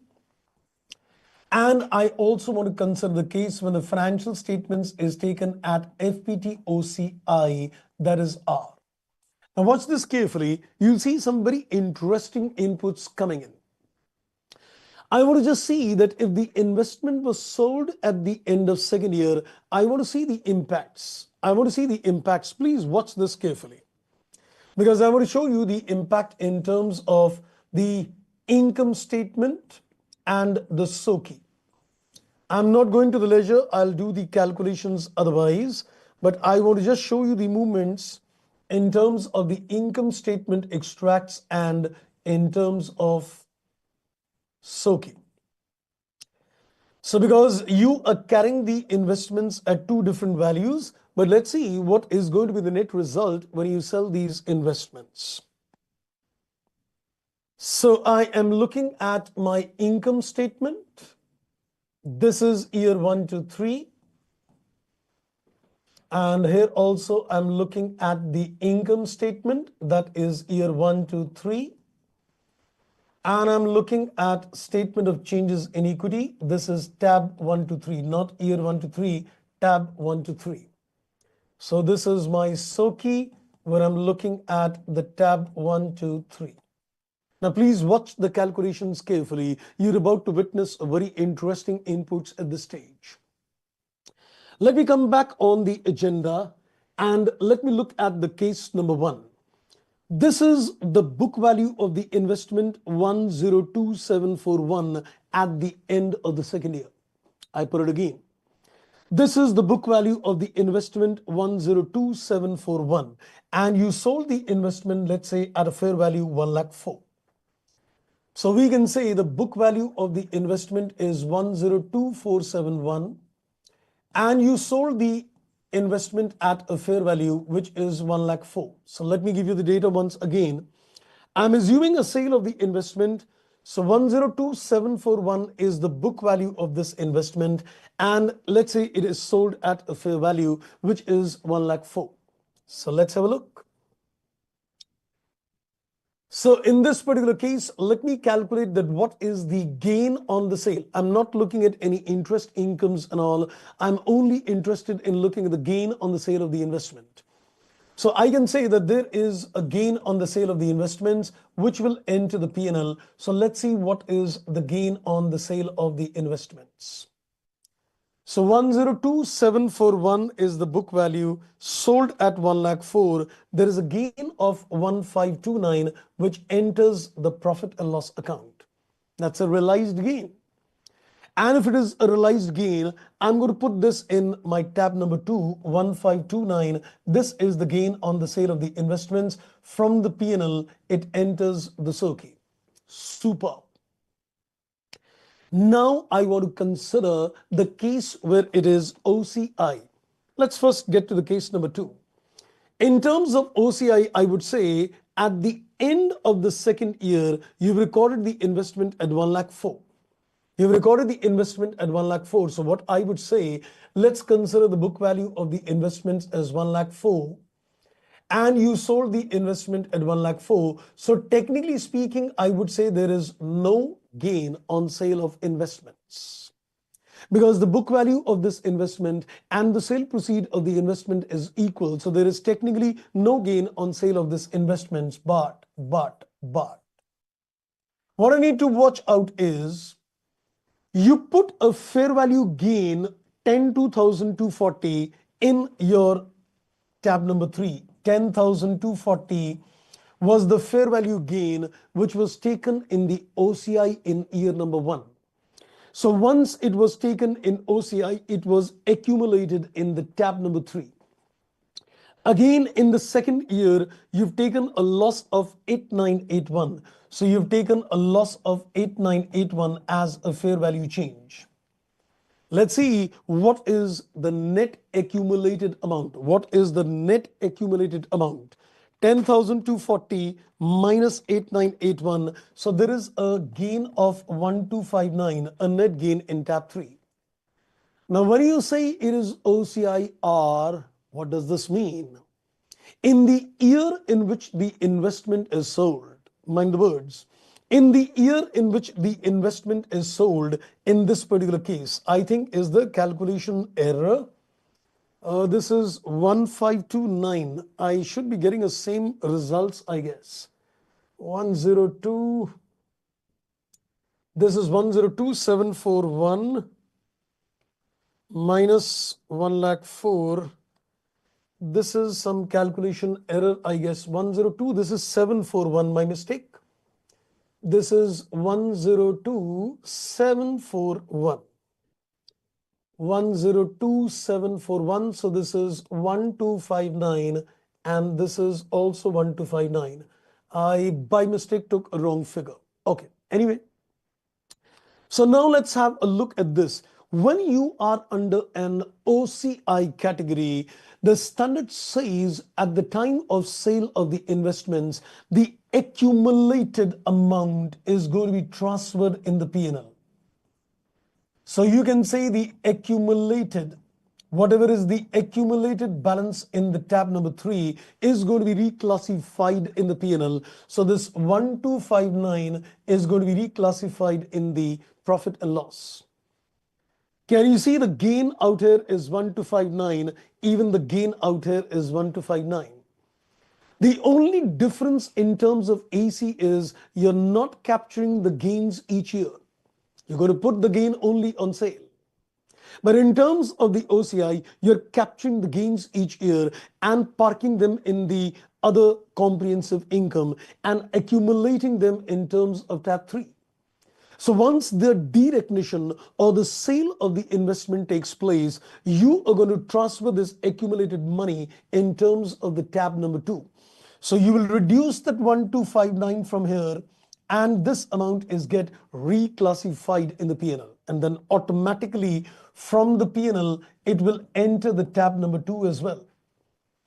So it gets reclassified, or we can say it gets recycled. That's what is called reclassification or recycling. This is a reclassification adjustment which is done. The accumulated balance in terms of the tab number 3 is transferred in the P&L and from there it goes to tab 2. So which means at the end of the day, there is a complete parity in terms of the sale. I hope you got the feature that when I say OCIR, which means you keep accumulating the fair value changes in the OCI, park them in the tab number 3, accumulate them. When you sell the investments, in those cases, the accumulated balances are transferred in the P&L and from there they go to tab 2. In my example earlier, we didn't see that because in this particular case, you kept the investments till maturity. So when you kept the investments till maturity, in those particular cases, the accumulated gains never got realized and therefore it became nil. I hope, friends, I am clear with the picture. So debt investments, AC done. Debt investments, OCI are done. Now we've got debt investments, FVTPL. We've got equity investments, OCIR and OCI and FVTPL. So 3 more cases to go before we make a summary as well. But I think it's time to give you a break as well. I'm sure you need one. So let's, I think, first give you a short break at this stage, 10 to 12 minutes time, and then I commence the journey. And I'm also going to give you a summary chart as well. Let's take a break, friends, at this stage. Okay.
Mind did a reconciliation also of the accounting for AC as well as the accounting for OCI are as concerned.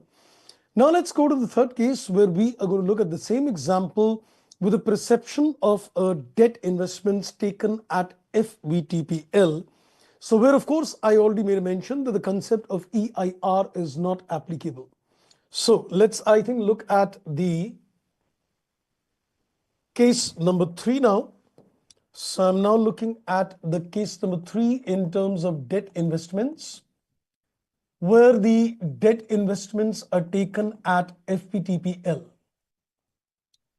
So we are considering the debt investments at FVTPL, and this would be the case when the business model of the company would be that they want to do a trading in this particular debt investments. Now, in this particular case, the accounting is pretty simple and pretty straight. We don't need to even make a ledger account. I'm just going to show you the picture directly on a scale. So let's say we are looking at the accounting at initial recognition, and we are also looking at the accounting at each balance sheet date, which is subsequent measurement as well. Now watch this carefully. A few things what we need to keep in mind as we look at the case number 3. Number 1, initial recognition will be at 95,000 without any TC. The TC which was added in AC and was added in OCI to the initial recognition, in this case you can't do that. The reason is that we are following a fair value through a P&L. So if you are going to record, even let's say add a TC at initial recognition, you will end up recording the asset at more than the fair value. And then at the end of the year, the difference between the fair values will go to the P&L. TC automatically enters the P&L. So the standard set has decided that the initial recognition will be at 95,000, which is supposed to be the fair value. So any transaction cost which is the 2,000 incurred will be immediately expensed off. It will be immediately, you can say, debited to the profit and loss of the company. The P&L section of the company, it cannot be added to the cost of the asset. So you can say that in AC, you get the benefit of capitalization. In OCI, you get the benefit of capitalization, the brokerage cost, the fees which is paid gets capitalized. But in terms of FVTPL, the entire amount immediately taken to the P&L. Now let's say we are standing at year 1 and we are standing, let's say, at year 2. I'll not go to year 3 because in year 3, of course, we're not given any fair values. Now in this particular case, number 1, the concept of effective interest rate is not applicable. So we are not going to consider the concept of EIR when there is a debt investments, even though it's a debt investments. The EIR applies only for AC and OCIR, not for P&L. Equity investments as it is, the concept of EIR does not apply because there is no concept of interest as such. So what is the amount of finance income? You will take a credit to the profit and loss account. You will consider that 5,000. Even in the second year, what is the finance income to be credited to the P&L? It's going to be 5,000. So whatever is the actual interest which you receive, that actual interest will be credited to the profit and loss year by year. And we're also going to capture the fair value changes. So the fair value, I think at the end of the first year, I think I gave you was 1,10,000, and the fair value at the end of the next year is 1,04,000. So we've got 1,10,000 is the fair value at the end of first year. 1,04,000 is the fair value at the end of second year. So the balance sheet would reflect the investments at 110 and 14. So what you need to do, you need to compare this 95 versus 110. So there is a 15,000 gain, and that will be credited to the P&L. The fair value gain goes in the P&L. Then in the next year, there is a decrease. So there is a loss to the extent of 6,000 on the fair value change. This loss of 6,000 is going to be debited to the profit and loss in this particular case. So any fair value changes will be captured in terms of the P&L. The fair value gains and the fair value losses all captured in the P&L. Mind you, there is something interesting now to watch. When it was a case of an OCI that was R, the fair value gain or losses unrealized was taken in the OCI. But when it comes to the FVTPL, the fair value gains or loss unrealized is being captured in the P&L. So in terms of OCI, you are capturing the fair value changes in OCI. In terms of FVTPL, you're capturing the gains or losses in terms of P&L, even though they are unrealized in nature. So that's the interesting part. A company with debt investments, which is measured at FVTPL because it is held for trading, in those particular cases, you get the benefit of taking the unrealized gains, mark the words, unrealized gains are parked in terms of P&L. Super. So that was case number 3. So I think I've done the combinations on a debt investments. Now you should be very clear on the accounting of a debt investments at AC, at OCI, as well as in terms of P&L. Now before we make a chart, I think let's go to an example where we look at equity investments. Let me take my own example to begin with. So I'm now going to take another example for the purpose of case number 4 and 5, where I want to build in the concept of equity investments at OCI NR and the concept of equity investments at FVTPL. So let's take a common example. So let's say that the investment is made, let's say at a cost which is equal to the fair value, let's say 95,000. Let's say there is a transaction cost to the extent of 2,000, taking a little similar figures, but I'm not going to take any interest. So we invested at 95 with a transaction cost of 2,000. Let's also give you that at the end of year 1 and at the end of year 2, the fair values are given, let's say 1,10,000, and the fair values are given, let's say 1,04,000. So we'll just see the sequence over a period of 2 years to get a better understanding. So let me just give you a comparative position. So we are going to watch now the 2 cases. I want to look at the case number 4. I want to look at the case number 4, which is a case of equity investments taken at FVTOCI, that is NR. And I want to look at the case number 5, which is supposed to be equity investments, and that is taken at FVTPL. So to get a complete clarity of thoughts, we're looking at the investment. So this is FVTOCI, that is no recycling or no reclassification.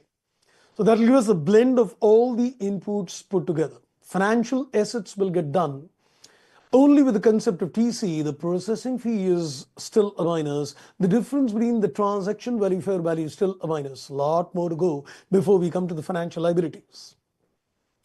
Okay, now in this particular case, watch this carefully as I give you the insights in terms of initial recognition and in terms of subsequent measurements, what we are going to do. If the equity investments is taken at OCI NR, you're going to add the TC in initial recognition. So in this particular case, you will record it at 95 plus the transaction cost. The initial recognition will be at 97. But if it is going to be FVTPL, it's going to be at 95. The transaction cost will be immediately debited to the P&L. It'll be immediately debited to the profit and loss account, just like debt investments at FVTPL. So let's get this very clear. If you're looking at a debt investments at FVTPL, if you're looking at equity investments at FVTPL, you cannot capitalize the TC. Any investments, debt, equity at FVTPL, you cannot capitalize the TC. Rest all the cases, the TC capitalization is allowed. Second, in terms of the subsequent measurements, you are going to consider the fair value changes will be taken in other comprehensive income. Here, the fair value changes will be taken in the profit and loss section. So capturing of the fair value changes, of course, is taking place in both the cases. But here the fair value changes will enter the OCI, and there the fair value changes will enter the P&L. So in this particular case, when you compare this with 1,10,000, so you compare 97 versus 110, so there is a gain of 13,000 in the first year taken to the OCI. Then you compare this 110 with 1,04,000 and you're going to get a loss of 6. The loss of 6 is again taken in OCI. The unrealized gains, unrealized loss is all taken in the OCI. And when it comes to the fair value at the end of the first year, so you compare 95 versus 110, 15,000 gain enters the profit and loss. And then you've got a fair value at the end of second year, 1,04,000. So this 6,000 loss is again going to be taken in terms of P&L. So this loss will be taken in terms of profit and loss. So I think the name itself is making the position very clear. Fair value gains and losses in OCI, fair value gains and losses in the P&L. Now watch me carefully. I'm about to tell you something which is very, very, very important to keep in mind. First, a simple thing, then I'll tell you something very important to keep in mind. One thing I've already said, that the concept of EIR does not apply to equity investments. The concept of effective interest rate applies only to debt investments at AC or OCI. Equity investments, of course, are not considering EIR, and if a debt investment is at FVTPL, then also the concept doesn't apply. Now, the most important input. If you sell these equity investments and there is a gain or loss on the sale of these particular investments, very important inputs now. If you sell these investments, any gain or loss on these investments goes in OCI, not in the P&L. You heard me correct. If you are a debt investments at AC, the gain loss goes in the P&L. If you got a debt investments at OCI, the gain or loss on sale goes in the P&L. If you've got a debt investments at FVTPL, the gain or loss goes in the P&L. If you got equity investments at FVTPL, the gain or loss goes in the P&L. But if you've got equity investments at OCI, the gain or loss is taken in other comprehensive income. That means the realized gain or losses are captured in terms of the other comprehensive income. Remember, for equity investments at OCI, we do not capture anything in the P&L.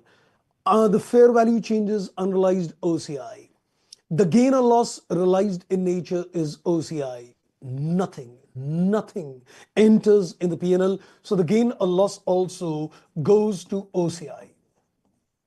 It also goes to the other comprehensive income in this particular case. Let's have a look at one illustration more in the study material, and then I think we can make a little comparative chart summarizing the position of all these inputs in terms of a comparative chart telling you that what is to be taken under each permutation combination, so that if you get a question, you are very clear on the area.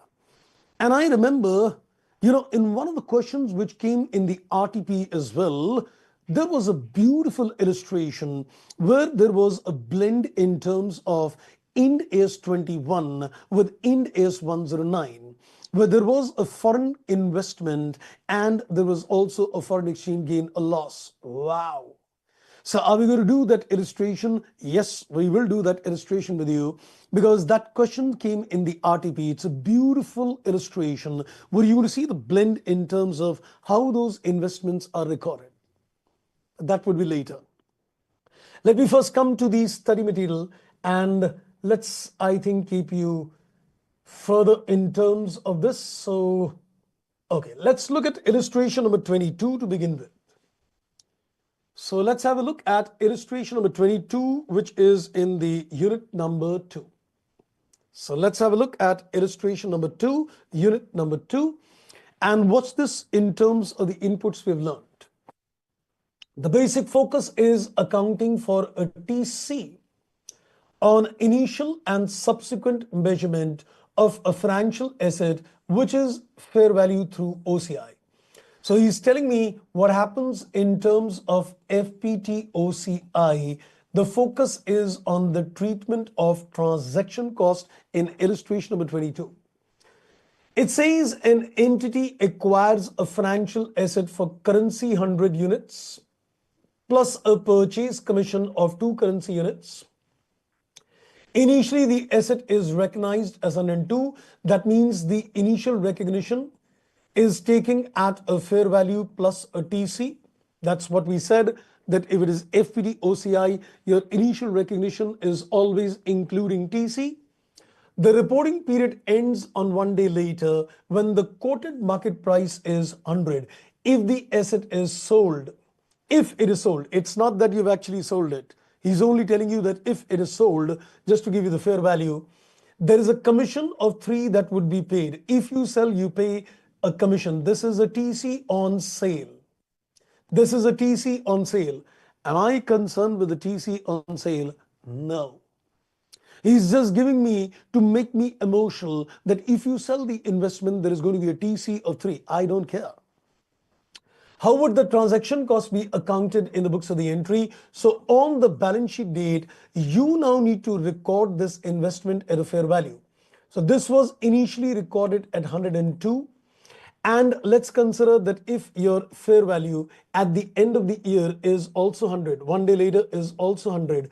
So indirectly what happens, the difference of 2 rupees is going to be debited to the profit, debited to the OCI.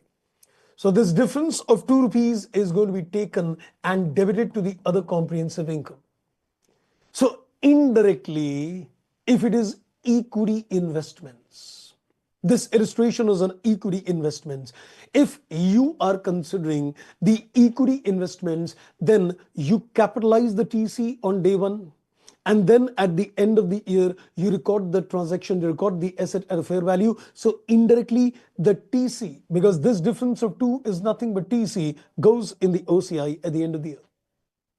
So it indirectly enters the other comprehensive income at the end of the year, though you get a benefit of capitalization at the initial recognition. This is what the point they wanted to make.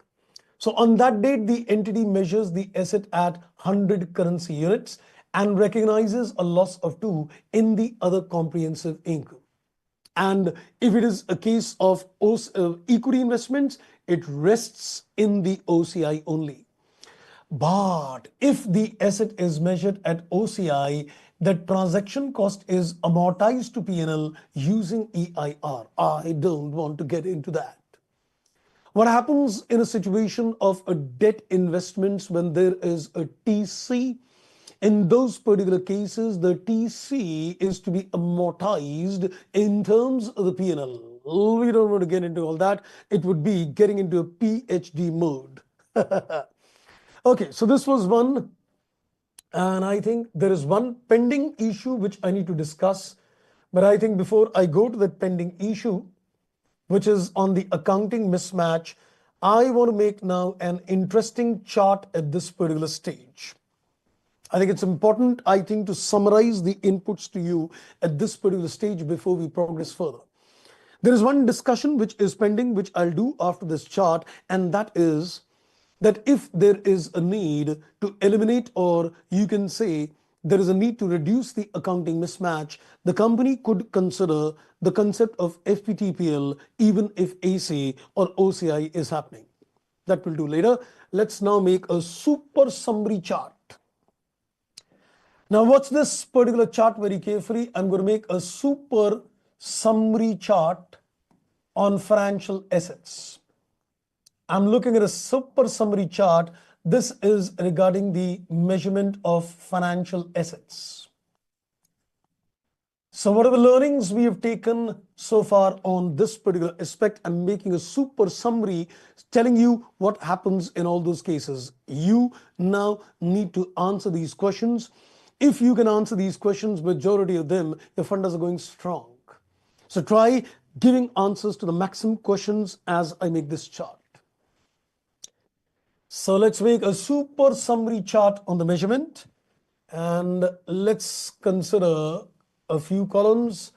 One column I'm taking for particulars, and I want to take one column for AC, then OCIR, then OCINR, and I think we can take PNL and remarks if any.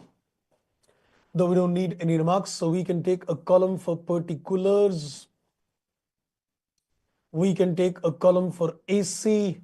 We can take a column for FVTOCI, that is R. FVTOCI, that is NR. And we want to take FVTPL. We can leave this column blank. That's okay. Okay, now watch this carefully. As I progress, try answering the maximum questions you can. So once you're able to make this chart, you're able to conceptually understand this chart, it's going to do wonders indeed. Let's begin. I am first of all looking at that if there is a debt investment, what are the different measurement bases which can apply to a debt investments? Can a debt investments be taken at AC? Yes. Can it be taken at OCIR? Yes. Can it be taken at OCINR? No. A debt investments is never at OCINR, it is always at R. Can it be taken at FVTPL? Yes. So I think I'll just put some remarks. Also, I think let's do one thing. Let's add this column since we've added that. Let's make additional remarks. Let's make some additional remarks as well out here. So one thing which I want to tell you, debt investments is always with a recycling. So let's put it across. Debt investments are always OCIR. The focus is on the word, it is always with a recycling. Okay, let's take the other one now. So we're looking now in terms of equity investments. We're looking in terms of equity investments now in this particular case. I'm now looking in terms of the equity investments. Can they be taken at AC? Never. OCIR? Never. OCINR? Yes. And FVTPL? Yes. So one thing is again clear, that equity investments are never at AC and they are OCINR. So let me just add the remarks out here. We can say equity investments are never at AC. So they are never measured at AC. AC is a category applicable only to debt investments. It never applies in terms of equity investments. And we can say that they are always OCINR. The focus is that they are always OCINR. So remember the key inputs, the debt investments are always R. Equity investments are always NR. OCI applies to both categories, but debt is reclassifying and the equity is no reclassifying. I guess let's also put another inputs as well, derivative investments. Let's also consider the case of derivative investments. Can a derivative investments be taken at AC? No. Can they be taken at OCI? RNR? No. They are always taken at FVTPL in this particular case. That's one more input. So that is one clarity you need to get. Next, I am looking at the initial measurement. So what is the value at which they are initially measured? So what is the initial measurement of these investments? If you consider AC, it's going to be at fair value plus a TC. If you want to consider OCI NR, it is fair value plus a TC. And if you're going to consider the case of OCI NR, it is again fair value plus TC. The TC gets capitalized but in terms of the P&L, it is fair value. TC is immediately expensed. In this case, TC is immediately expensed and taken in the profit and loss. So moral of the story, which we can put across out here in this particular case, is TC is added to financial asset except FVTPL. So this is the only exception when it is not added to the financial asset value. I hope the picture is clear.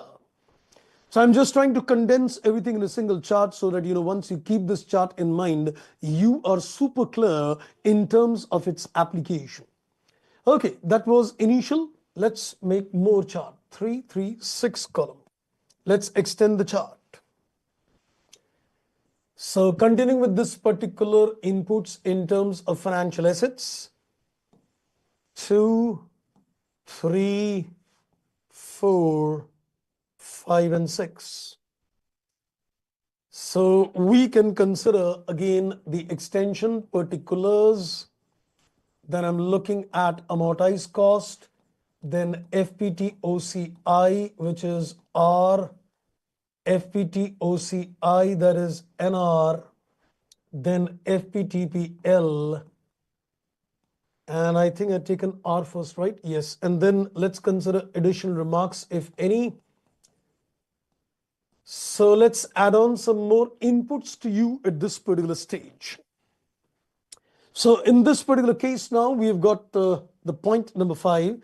So in terms of the point number 5, I am considering the subsequent measurement.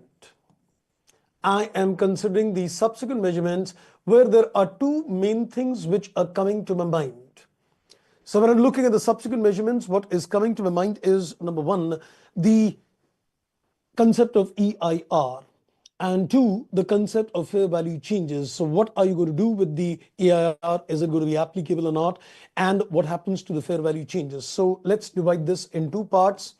We're looking at the concept of EIR, and we're looking at capturing the fair value changes in this particular case.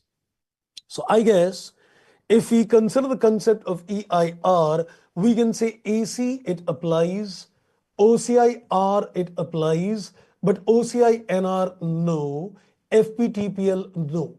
So the concept of EIR is applicable only in this case. So additional remarks. EIR applies only to debt investments. So EIR applies only to debt investments. And here also we can say except FVTPL. So if those debt investments are taken at FVTPL, then it does not apply. So it does not apply to equity investment. So we can also, I think that's implied. So the concept is applicable only to debt, not to equity, and that also except FVTPL. Now, do we capture the fair value changes in terms of the AC? No. In terms of OCI, yes. In terms of OCI, yes. In terms of P&L, yes. In this case, the fair value changes goes to OCI. And in this particular case, the fair value changes goes to P&L. So here the fair value changes are captured in the P&L. So we need to consider the fair value changes means increase or decrease both. So whether it's an increase or decrease in both cases. So additional remarks means that both increase and decrease are being captured. So whether it's a fair value increase, then also in the OCI, if there is a fair value loss, whatever goes in P&L. Next input, what is coming to the mind on the subsequent measurement part is now the gain or loss on sale of the investments, which was a focus point. That if you sell these investments, then what happens in those cases? So I am now looking at the sale of investments, sale of financial assets. And when I'm looking at the sale of the financial assets, there are two important things coming to my mind. One, what about the accumulated OCI balance? And number two, what about the profit or loss on sale? So there are two elements. What happens to the profit or loss on sale of the investments, and what happens to the accumulated OCI balance? Is it to be taken in the P&L, or is it to be directly shifted from tab 3 to tab 2? So we've got two parts, A and B.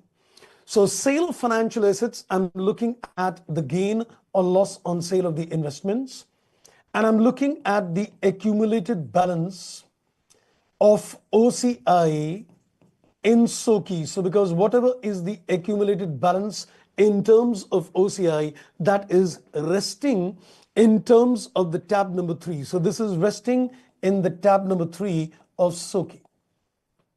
So let's take the picture now. In terms of AC, the profit or loss goes in the P&L. In terms of OCIR, it goes in the P&L, but in terms of OCI-NR, it enters the other comprehensive income. That's what you need to watch out.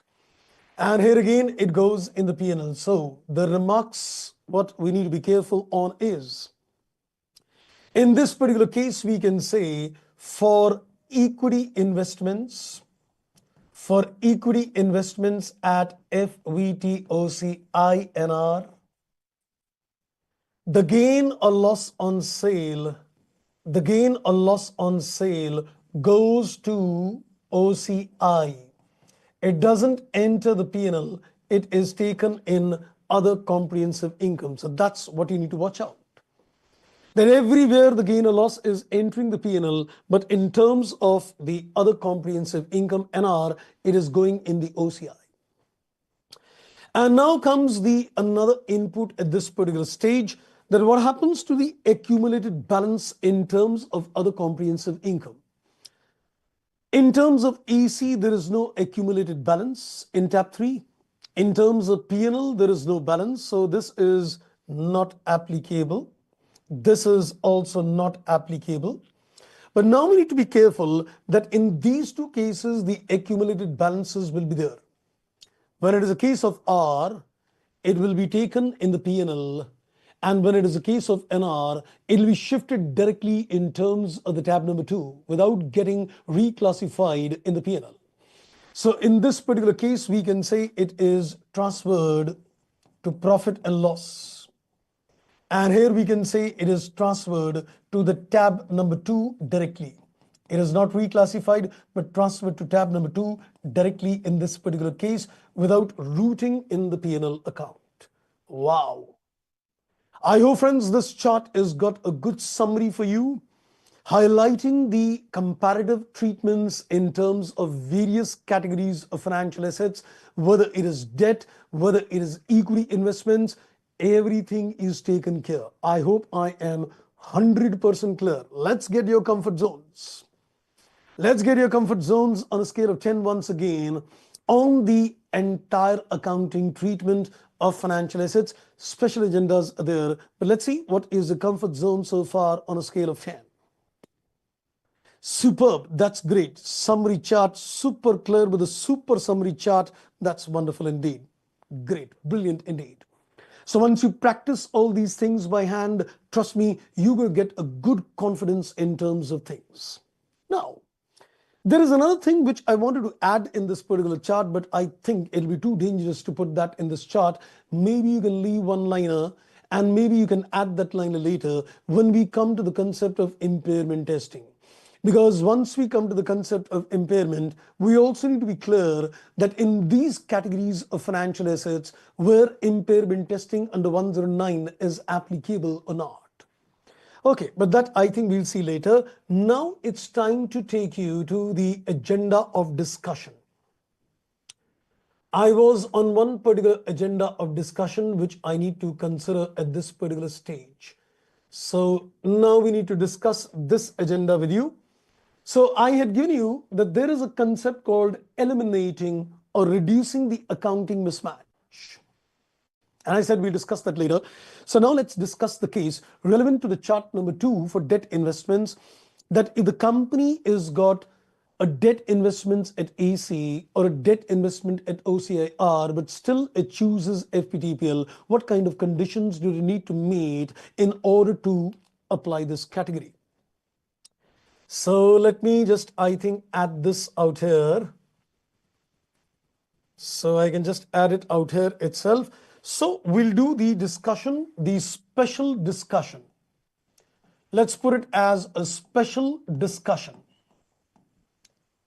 There is a particular illustration which is given in the study material as well, and this illustration is discussing the agenda. Then what is this elimination or reduction in terms of accounting mismatch? So we'll do a special discussion in terms of reduction, or we can say elimination, reduction or elimination of accounting mismatch. So this is a situation when the company chooses to apply FVTPL. So we can say this is applicable to chart number 2. That is for debt investments. This is applicable to chart number 2 for debt investments, that when you reach a conclusion of AC or when you reach a conclusion of FPT OCIR, but we can still apply, FVTPL. So when do you apply an FVTPL? Now you're about to witness a little more technical stuff. I know since morning it must have been a bit technical here and there, but it's of course not very technical. So I think the next 5-7 minutes is going to be a little more technical indeed. So bear with me, but I'll explain you at length. Let me, with this reference, go to an illustration in the study. I'll first take you to that illustration which explains the concept of accounting mismatch. And then we are going to take the journey forward. So let me just come to the accounting mismatch. I think it's given in the discussion as far as financial liabilities are concerned.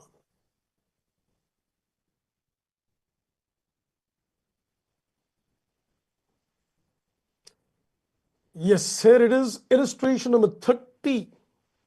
Illustration number 30, let me just, I think, crop this a bit more so we can focus very clear on this. Yes. So what's this illustration number 30, which explains you the exception in terms of accounting mismatch as well. Beautiful illustration, which explains the concept of reduction or elimination in terms of accounting mismatch. Let's have a look. It says an entity is about to purchase a portfolio of fixed rate assets that will be financed by, you can see the bold words, financed by a fixed rate debenture. Both the financial assets and the financial liabilities are subject to the same interest rate risk that gives rise to opposite changes in fair value that tends to offset each other. Provide your comments. You will say, sir, I did not even understand the question. Say yes. You have got the entire right to tell me that, sir, I did not even understand the question. Forget about how you're going to solve it, but I did not even understand what the question is saying. No worry. Now hear me carefully on this particular case. I am yet to discuss the concept of financial liability, but I will first illustrate the concept to you. So please hear me very carefully at this stage. We'll come back to the illustration, not an issue, but let's first, I think, watch this very carefully. I'm just trying to visualize something in terms of financial assets and in terms of financial liability. I'm telling you something in advance just to understand the broader concept. You know, financial assets, if it is a case of a debt investments, could be measured at AC or could be measured at FPT OCI, that is R, or it could be measured in terms of FVTPL. I'm not looking at equity investments. In this example, my focus is purely on a debt investment because the exception, the choice of FVTPL applies for a debt investments. So a debt investment, depending on the business model, could be measured under any of these three categories. Now, As far as financial liabilities are concerned, financial liabilities can be measured either at AC or they can be measured at FVTPL. For financial liabilities, the concept of FVTOCI does not even exist. So your debt investments could be under these three categories and your financial liabilities could be under these two categories. Now let's first get the inputs very clear. Let's consider a company has got a financial asset and the company has got a financial liability. And let's see the inputs in this case. Let's see some permutations and combinations. Let's visualize some permutations and combinations in this particular case. Number one, let's consider the financial asset and the financial liability is measured at AC. So let's say if both the financial assets and financial liabilities are measured at AC, are you capturing any fair value changes in this case? No. So if you're not capturing any fair value changes in this particular case, there is no hit on my profit and loss. Neither I'm capturing any unrealized gains, nor I'm capturing any unrealized loss. So there is no impact in my P&L. So I am not really concerned. Let's see another one. Let's say there is a financial asset and there is a financial liability. And let's say the financial asset is measured at AC and the financial liability is measured at FVTPL. The financial asset is measured at AC and the financial liability is measured at FVTPL. In this case, for the asset, no fair value changes are captured in the P&L. But in this case, the fair value changes are being captured in the P&L. So you can see that there is an asset where fair value changes are not getting captured. But in terms of liability, the fair value changes are getting captured. I'm getting concerned. Because if the asset and liability are related to each other, if the asset and liability is related to each other, then there will be opposite changes. A fair value gain on the asset will be a fair value loss on the liability. The fair value loss on the asset will be equal to the fair value gain on the liability. So which means there is a one-sided, you can say, recording. One-sided recording in the sense that you are going to capture the fair value changes. You're going to capture the fair value changes only for the liability. So I am getting a little concerned.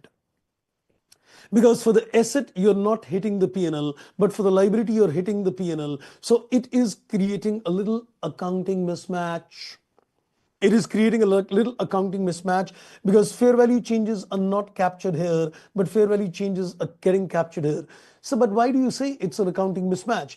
Because they are related assets and liability. If they're related assets and liability, so on one particular asset, because they're related to each other, the fixed rate debentures are financed by a fixed rate loan. So in this particular case, the asset and liability are related. So fair value changes of this is not captured, but this is captured. It is putting a pressure on my profit and loss. So let's see another case as well. Let's say we've got a financial asset and we've got a financial liability. Let's say the financial asset is taken at FVTOCI, that is R, and this is again taken at FVTPL. This is taken again at FVTPL. Now, in this particular case also, you are going to capture the fair value changes for both of them. You're going to capture the fair value changes on both of them. But one fair value changes goes in OCI. The other fair value changes goes in the P&L. So what goes in the OCI does not impact the EPS, but what goes in the P&L impacts the EPS. So there is again a little mismatch in this case as well, that the fair value changes are captured, but in the OCI. The fair value changes are captured, but in the P&L. So we are getting a little concerned in this case as well.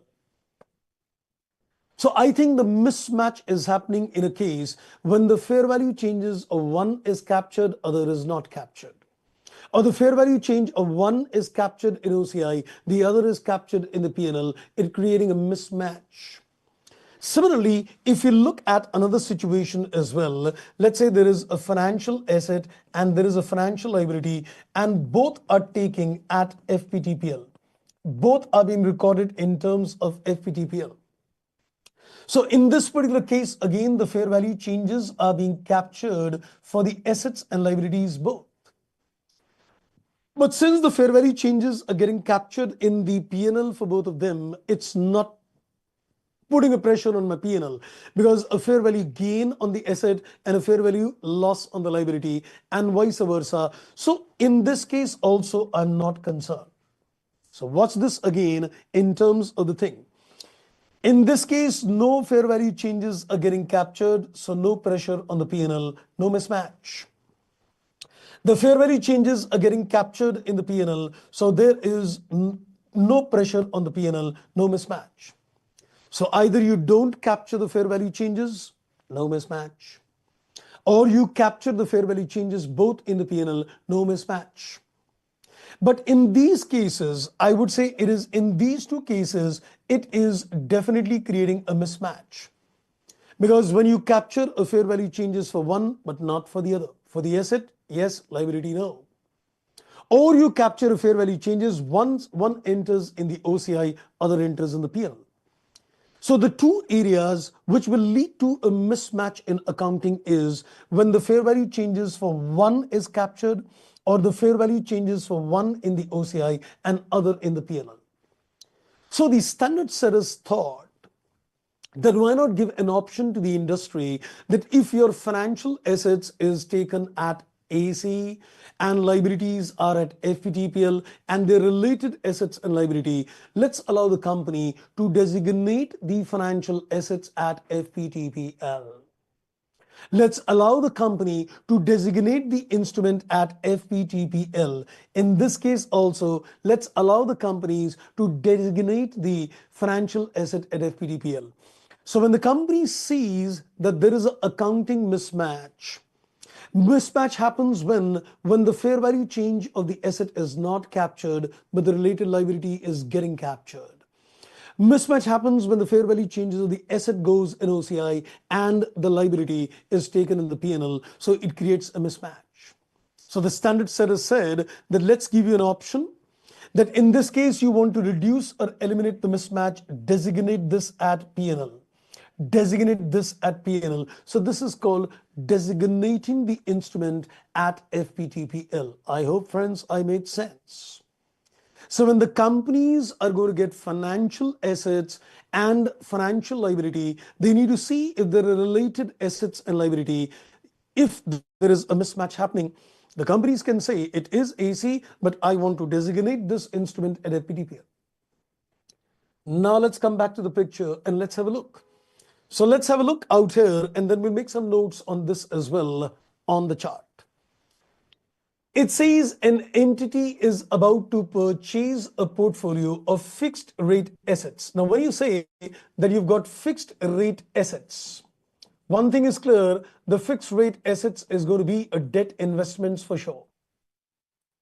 Because if you're making investments in fixed rate assets, then it is going to be a debt investments. Now, depending upon the business model of the company, these fixed rate debt investments could be measured at AC or could be measured at FVTOCI, that is R, or it could be measured at FVTPL.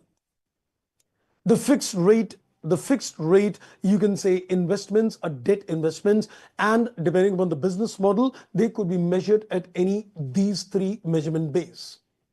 It is financed by related asset and liability. It is financed by fixed rate debenture.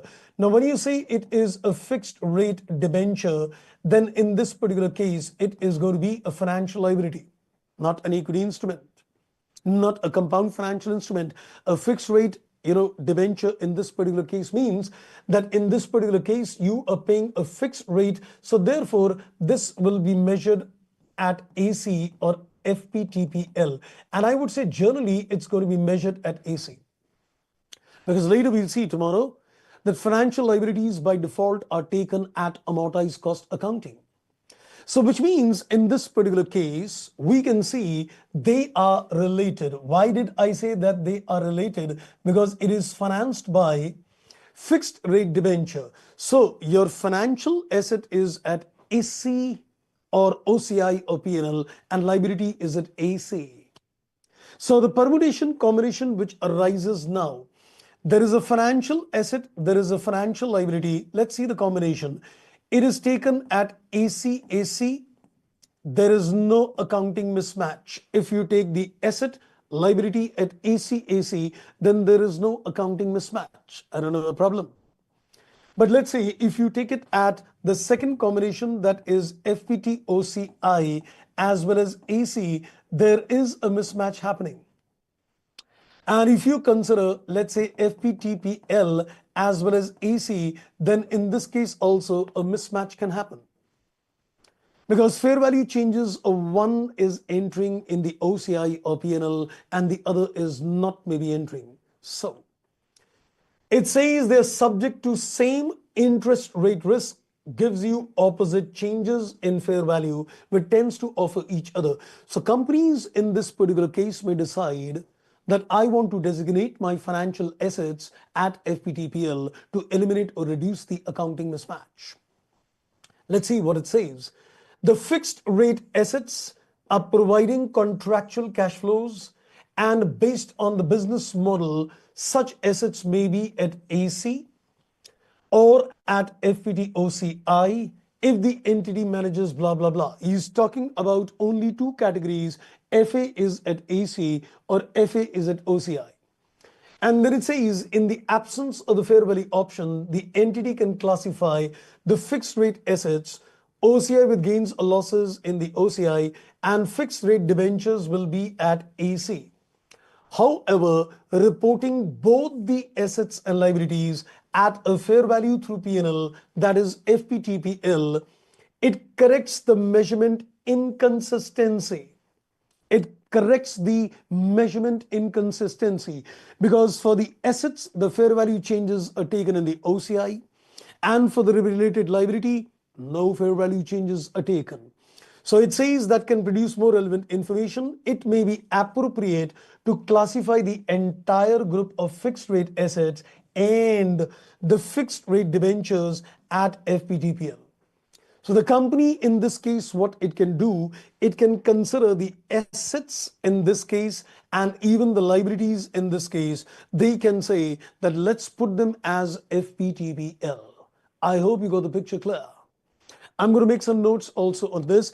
So when the company knows that there is a related FAFL, and in this particular combinations, the FA is taken at a different permutation as compared to FL, it can lead to mismatch. Let's, I think, pen this down. I'm just going to make some notes on this area on the page I left earlier. So let me just come back out here and let's add some inputs at this particular stage. So we're looking at the special discussion wherein we are considering the reduction or eliminating of accounting mismatch. So let's see the permutations and combinations. So we're looking at the permutation.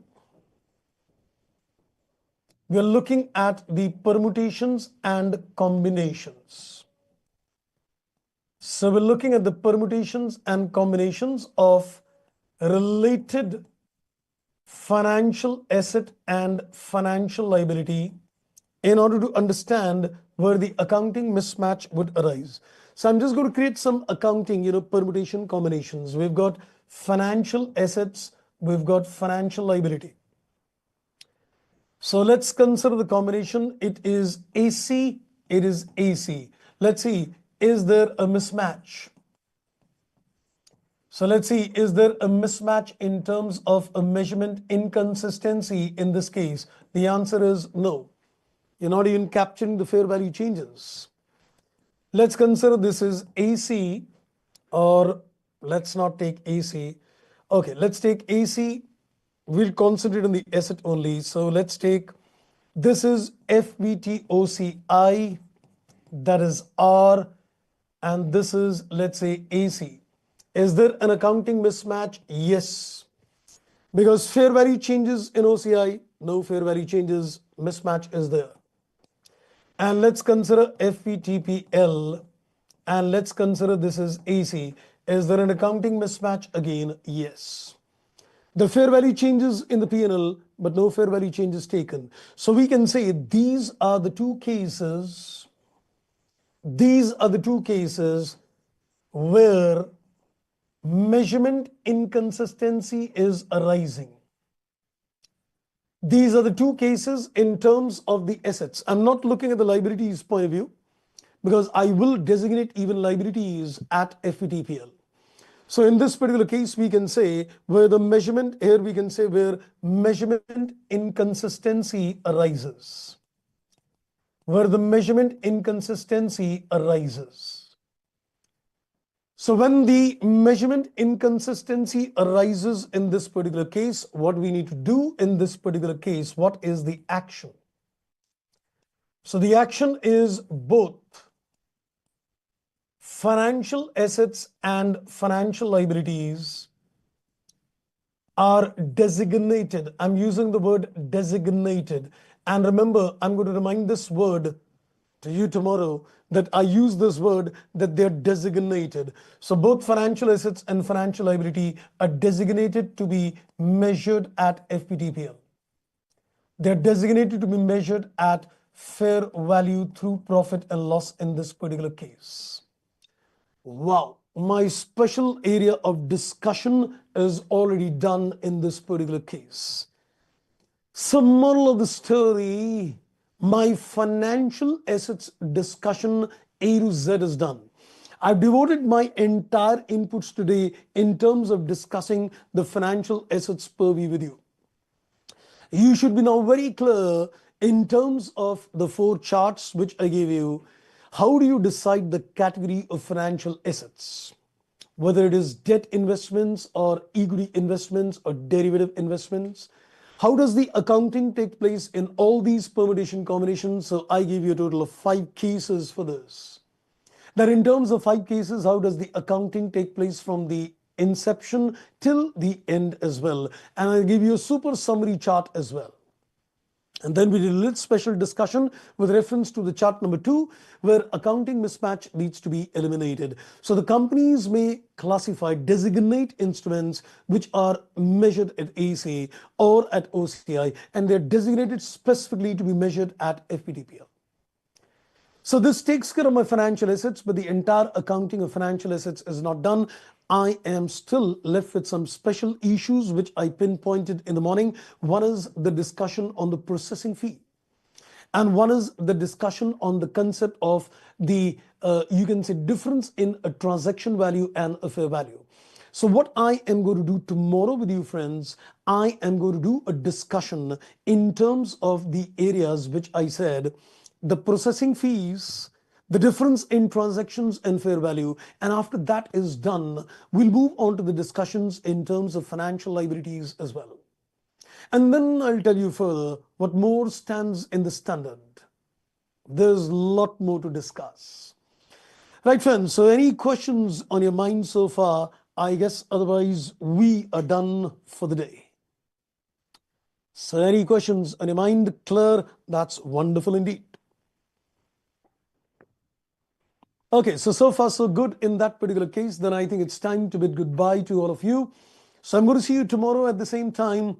Please revise all this what we have done and see you tomorrow. Thank you. Bye-bye and take care. Thank you.